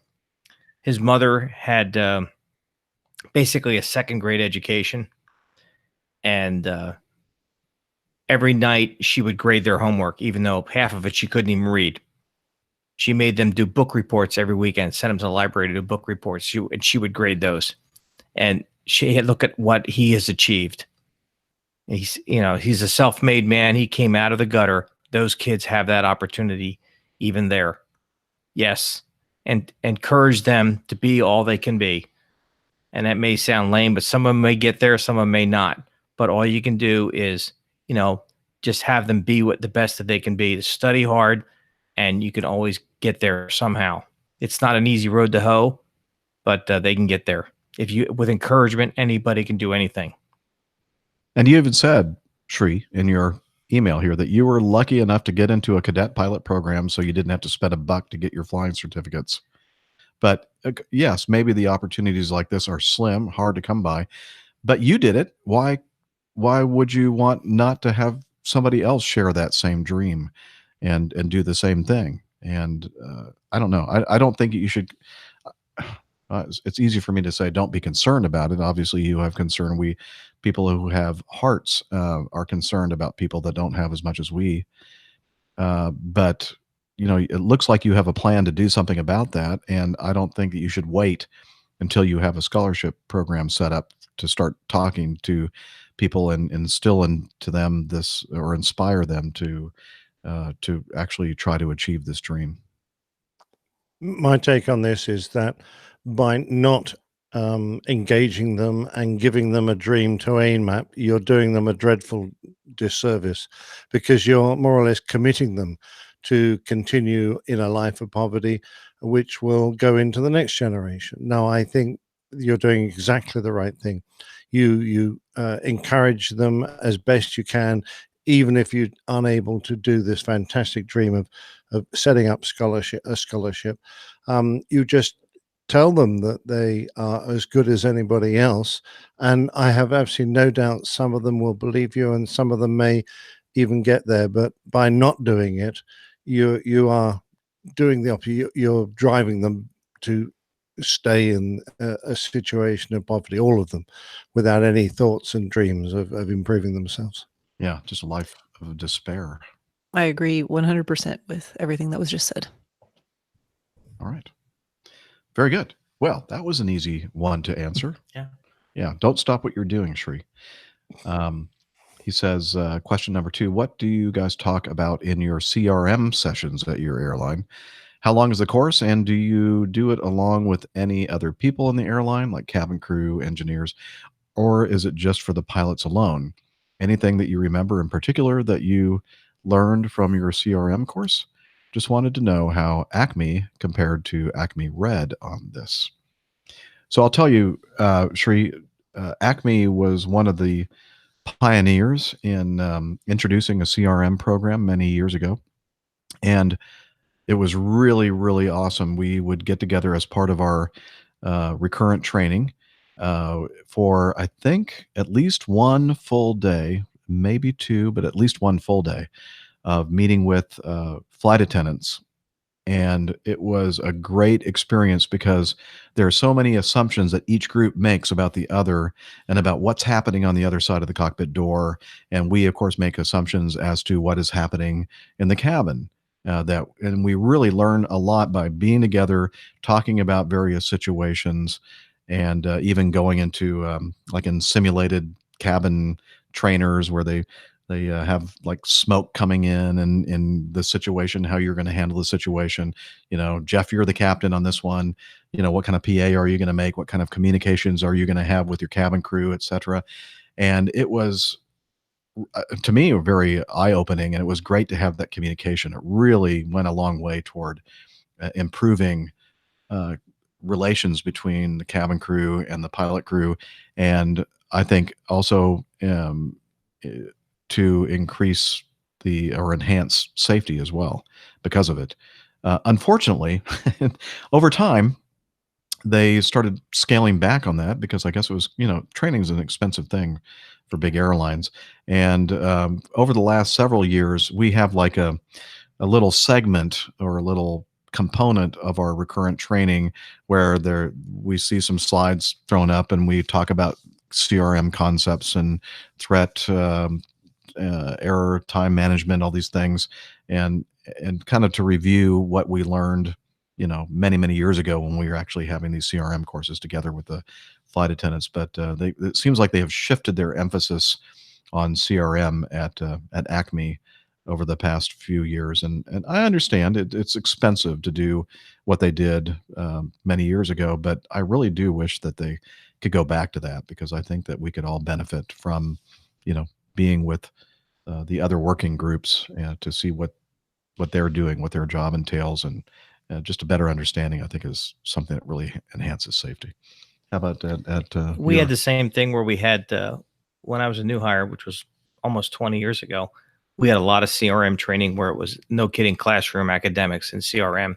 Now it's a major portion of, and I mean, just like Captain Jeff was saying, at Ajax, it was the same way. We would actually have classes, not for an entire day, but for several hours with the flight attendants where we'd go over different scenarios, per se, and how we would communicate with the cabin. They would communicate with us, how we would handle different things, what different terminology meant. Now we don't meet with the flight attendants anymore. That went away a couple of years ago. A lot of our CRM is emphasized in our training. Every time we go into the simulator, a lot of the focus is on what we call the Swiss cheese model, making sure that all the holes don't line up and how we as a crew handle that. The instructors pretend they're the flight attendants. They pretend they're everybody. And it's, as the captain, you have a lot of chores to do and keeping everybody informed of what's going on. It's still a very vital, important part of what we do in our training. It's not identified as CRM so much as it used to be. And that's it's more this threat management kind of thing and how you communicate with people than it was before. And again, it's this the simulator sessions just stress this immensely and how we communicate and work as a team. How about over there at Acme Red? Well, we still meet with our cabin crew annually. In fact, I'm just gonna, before my next flight, do 2 days of office time, and that will include my SEP and looking at all the fire extinguishers and radio beacons and all the usual oxygen stuff that we do. But we will probably do an hour and a half, 2 hours with the cabin crew in a combined thing, and it'll involve combined exercises, scenarios. What would we do as a crew? Discussing how we set up, and then we do, each group does a little presentation to the rest of the audience, brings out all the points, all this kind of usual stuff. So that will be a combined effort. We will probably sit through a rig exercise where the cabin crew do their evacuation drills and practice emergencies, that sort of thing. And we as pilots will get another shorter session just with our instructor, CRM instructor, doing more pilot-orientated stuff. And in addition, we get assessed on our CRM every time we're in the simulator. So I think we have a lot of emphasis. And I'm still glad we stick with the combined stuff, although sometimes it just ends up a bit of a bitching session. But not often, because that sometimes if you've got some people who can express themselves well and explain exactly what they're getting at, then that works well. Other times you've got crew that just want to have a moan, and there's nothing specific. They just want to have a go at a perceived Why are you so trade. negative, Captain Nick? I mean, you need to stop that. Yeah, really. Yeah, there you go. But no, I think it's all valuable, particularly to someone of my age with less than 3 months to go. Okay, rub it in. Yeah. It just occurred to me that next week I am renewing my ACLS certification, my Advanced Cardiac Life Support certification, and that's actually very much a team-oriented, maybe not crew resource management in the strictest sense, in that there's well, actually, I think it probably is, because everyone has a very specific role in what to do if you show up to an emergency like this in an organized setting where you have folks who can take on the different prescribed roles of being the leader, being the person who records what's going on, being the person who administers medications, being the person who works on doing chest compressions, being the person who works on defibrillating. So everyone's got a place and a role.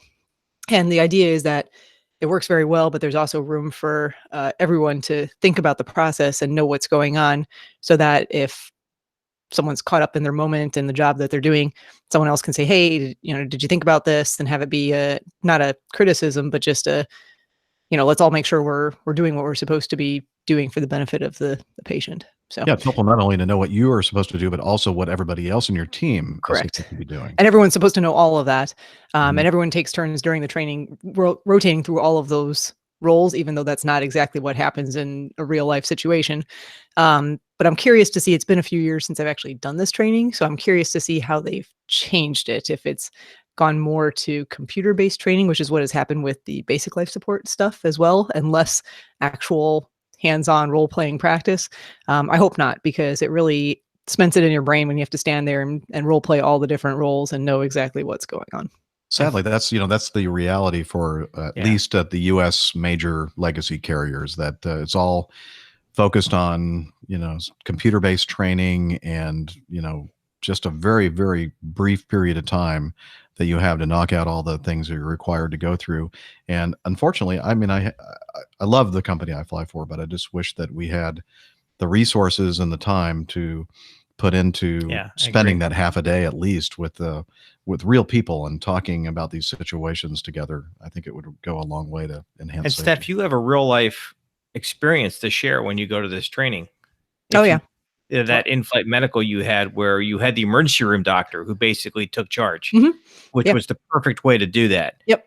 And you can probably share that experience, and people will learn a lot from that. That And you shared on the podcast at one time. it's interesting because most people who are doing this particular course work in the hospital setting and do respond to codes regularly, so they're getting a lot of the real world experience, but in the hospital setting. But it is nice from a outside of that environment where things have the potential to be much more chaotic, because that can happen in the hospital too. I've responded to codes that happen not on a regular medical floor and no one knows where the equipment is, or you encounter folks who are technically certified to do this but really aren't comfortable and they don't want to be in the role that everyone else is expecting them to maybe take charge of and be in. So yeah, those are all good anecdotal things to share, so people think a little bit outside of the box in case they encounter it somewhere where they don't expect to. Awesome.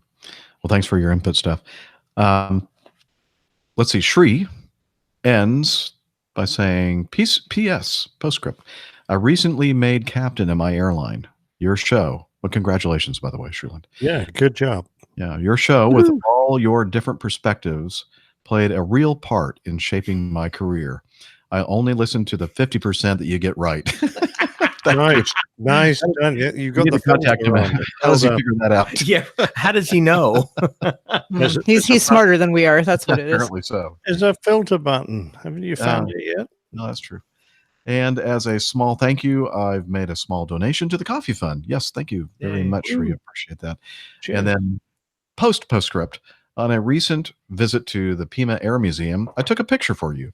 I managed to get 2 of the airplanes that you used to fly in one frame and was going to send it to you with some snide comment about airplanes you flew being in the museum. Trust me, Shri, it wouldn't be the first person to give me snide comments about all the retired fleet of airplanes I've flown. Anyway, until I turned around and saw my current airplane there too. Aha, see? How's that feel? In any case, we both fly legendary airplanes that are being preserved for generations to see. Yep, that must be it, especially since I didn't see any Airbuses around. Ooh, burn. Yes. Well, they're not old enough to go in museums yet. Oh, really? And nobody wants them. There are a Oh, lot of you think- Airbuses that are on our property that are older than the airplane I'm flying, by the way. Yeah. Okay. Yeah.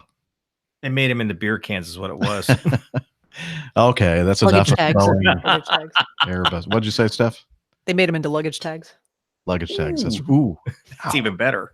Yeah, plenty of Boeing luggage tags around. They weren't good enough to be beer cans is what it was. Oh, okay. All right, enough Let's of that. shift off of that. Thank you, Shri, for your feedback. We do appreciate it. And yeah, keep going with the inspiring young people of all backgrounds. I like Shri. Yeah, me too.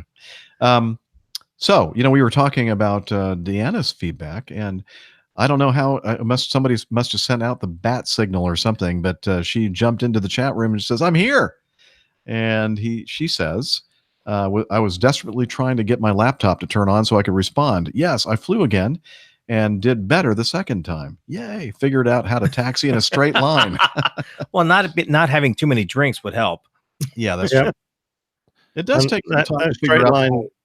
Yeah, go ahead. That straight line taxiing is great. It's the corners that are the problem there. The tricky part. Yeah, the tricky part.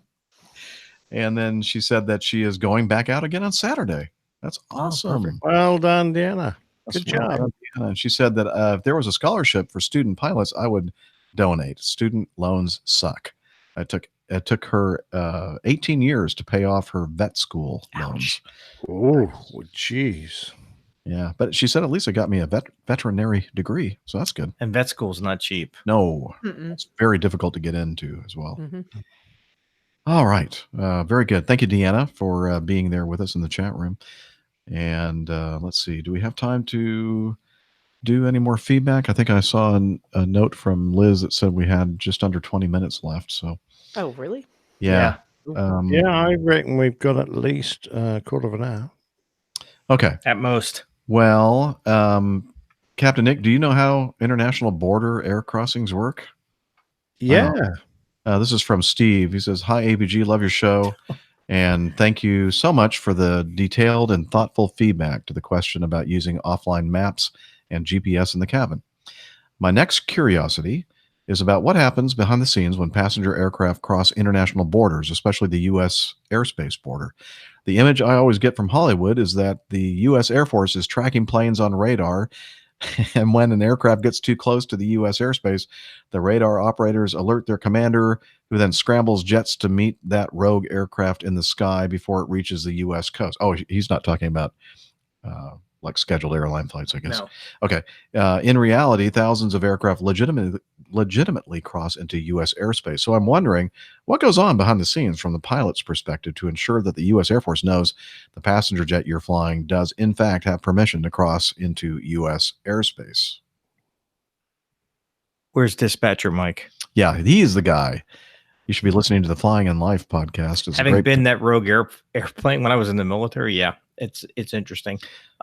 My understanding, having crossed the what's called the ADIZ, Air Defense Intercept Zone, several times, and Nick does it every time he flies coming to the United States. Yes, you are being tracked by the U.S. Air Force, but if you have a flight plan from an approved carrier, it's not an issue. The dispatch agencies, the companies fly what's called a diplomatic clearance, and you are cleared to do that. I was actually airborne one time when a charter airplane was trying to fly into Havana airspace, and that they had not filed the correct dip clearance, and Havana would not let them through. So they had to turn around and go back to Miami. The Air Force does monitor. I had an F-15 doing an exercise in the Gulf of Mexico, and I was very far south in the Gulf, and I was northbound at 49,000 feet doing about Mach 1.2. And all of a sudden on the guard frequency, I hear unknown rider, unknown rider. This is the United States Air Force on guard, aircraft at this altitude and this lat long. And I look down, I go, oh yeah, that's me. Oops. Identify yourself immediately, because my transponder was not working. And, yeah, it was interesting. So the other two airplanes had to intervene before they scrambled the jets out of, I guess it would have been Tyndall at the time, was where the air defense guys were, to come after me. So they shoot you down? No, they didn't even launch, because we were able to identify what was going on. So that does happen. I was in charge of our alert facility when I was stationed in New Mexico, and every once in a while we'd get a scramble in the middle of the night for some guy who was lost crossing the U.S. border. One time it was a dentist. He was flying back and forth across the Rio Grande at about 5,000 feet, lost bigger than Dallas. So it happens. Interesting. I have a Big Brother is watching. Yeah, they're all watching. I have a similar curiosity about all the international flights that cross through Russia and China on their way from Europe and the U.S. to Asian destinations. I know Russia earns a lot of revenue for charging for overnight access, overflight access. So that's something entirely different. So how does the Russian military, who in 1983 infamously shot down Korean Airlines Flight 007 for crossing into their airspace, how do they know that a specific passenger jet has paid its fee in order to cross over? What do pilots have to communicate or keep track of to ensure everything goes smoothly regarding crossing into another country's airspace before and during the flight? Thank you so much for your insight. And again, that's from Steve. And you know all about this, don't you, Jeff? As much international flying as you used to do, but years and years and years ago, I knew something about this. But I think Captain Nick might be. Nick would know more recent stuff than I do. Well, yeah, we go regularly through Russia and China, and it's in a similar way to the way Handsome Jeff described. If you've got a flight plan filed and you're going through Russia at your call sign, you'll be well documented, and when you come onto the border, you will have previously been identified, and you'll be now identified by the Russian authorities, and they will track you going through, and you go on air routes. You don't tend to get direct routings like we do over middle of Europe, you definitely fly on an airway. And if you deviate even a mile or two from the center of that airway, the air traffic control will be on you like nobody's business. So you do fly a much more restricted routing, and you are generally speaking speaking to military controllers, and their sectors are very small, and there are continual handovers, and you'll pass from one sector to the next as you go through. China, in a similar way, they have very strict air traffic regulations, and you maintain continuous contact with them, and they keep a very close eye. And don't forget, all these are radar monitored. It's not like going over a big ocean where there are no radars. You're overland all the time, and their military and or civil radars will keep a very close eye on what you're doing. And don't forget, we haven't that long been getting easy clearance to fly across Russia. Since I was a captain, we never used to be allowed to fly over Russia, except on one or two specific flights. Now we do it regularly. I do remember our first Hong Kong flight that went over Russia. We'd been granted permission, filed the flight plan. It wasn't me, it was another captain.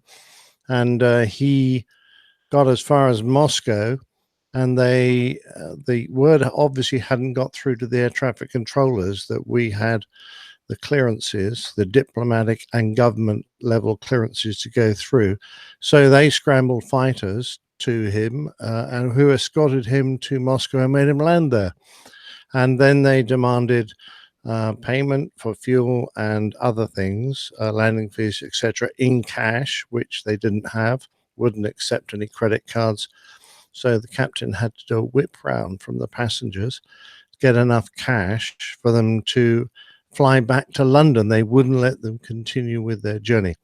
The next day, I was flying those passengers on another flight, because now apparently it had all been sorted out, and we set off again to try and do this journey.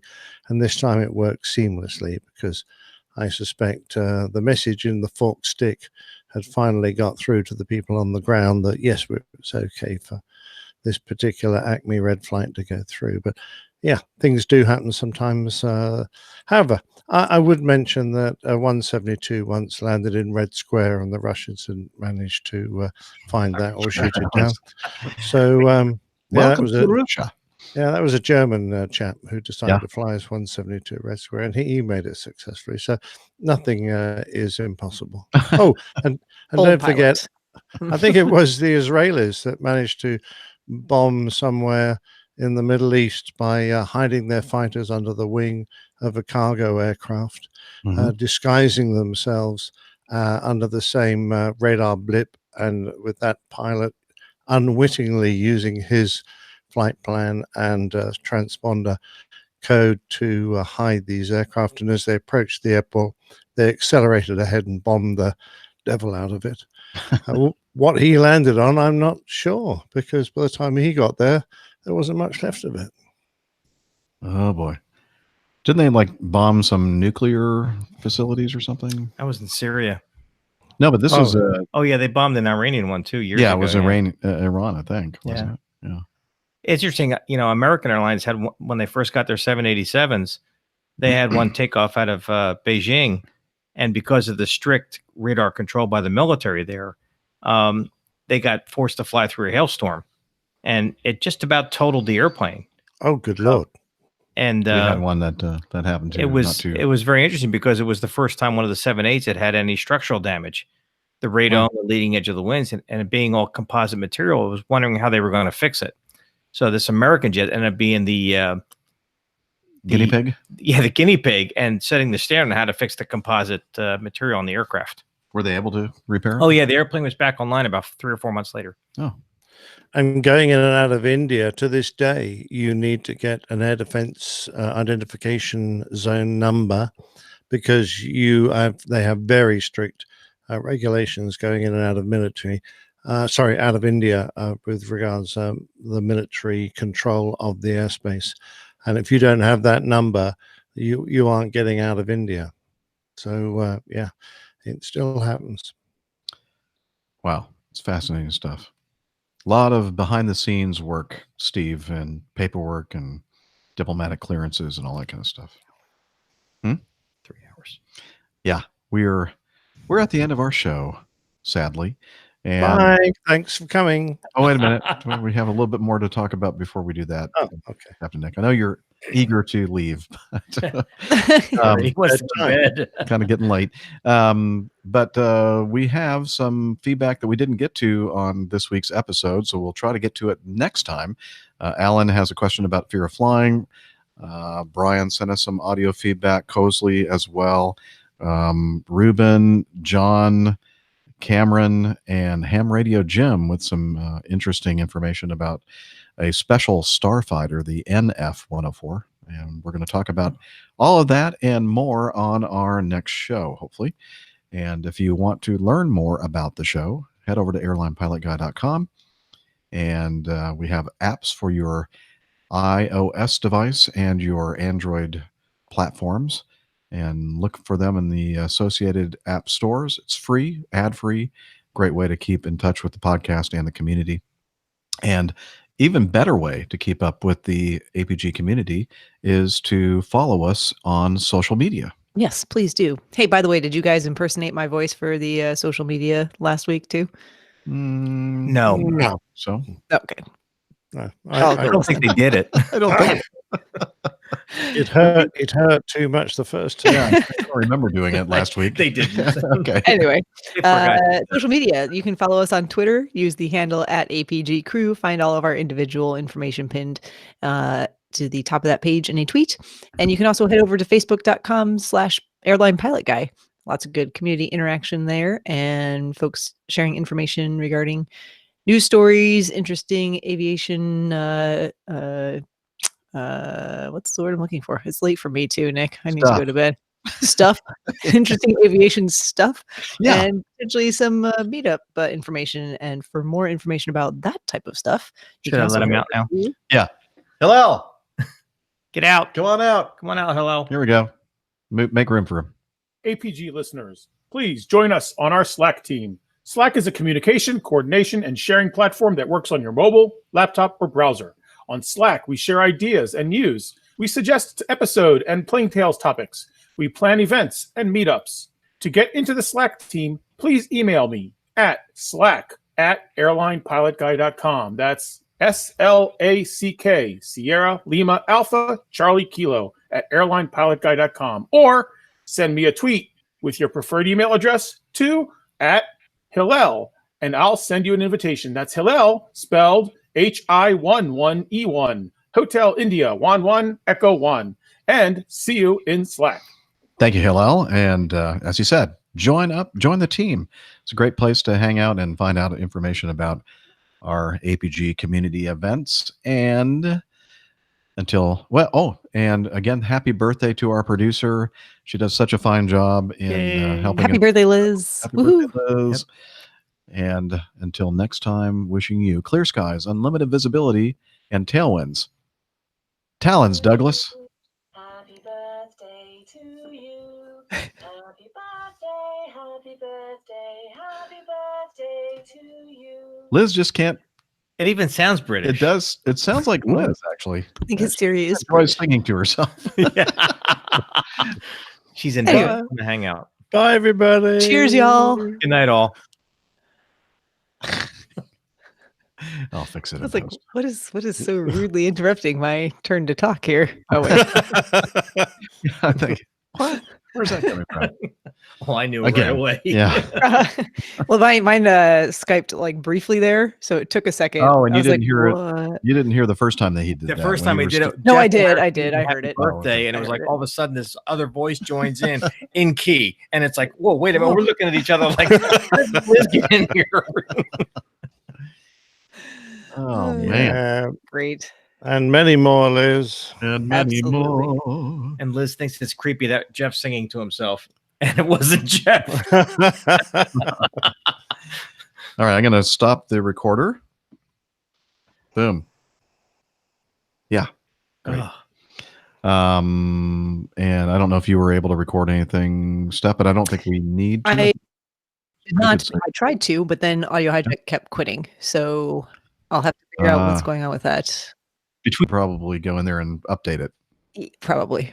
Because you don't normally even think about it until we're about ready to record. I know. I No, will understand that. try to remember, but I probably won't. Yeah. And that's all right.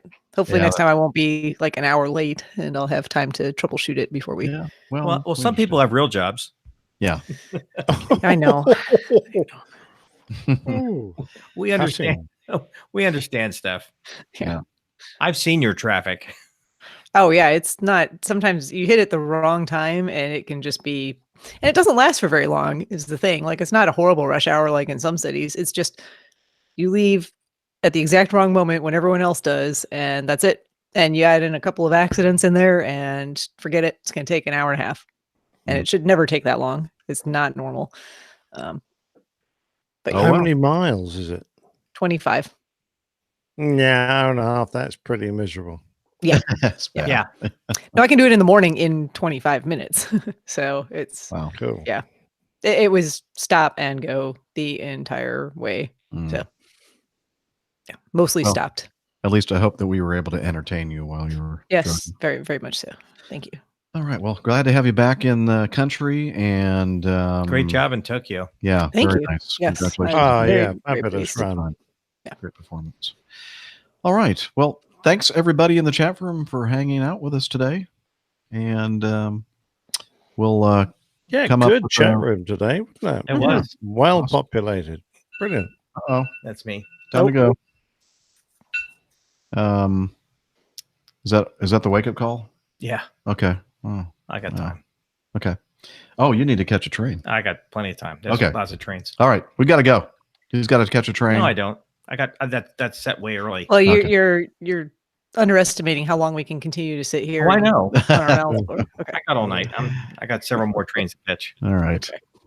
Well, everybody, thanks for hanging out with us. We'll let you know when we set up something for next week recording. And yeah, that's about all. Thank you. Yeah, thanks guys for letting me join again. Good Appreciate night. it. Oh, It was our lovely to fault. have you here, Jeff. Yep. All right. Nick has fallen over. Yeah, Bye. He's fallen and he can't He's get fallen up. and he can't get up. Well, I hope to see you all in May, and I hope to see all you again in July, in person. Yeah. Yes. Oh, Oshkosh. Yes. Oh, that'll Yes. wake me up. Oops. Well, yeah.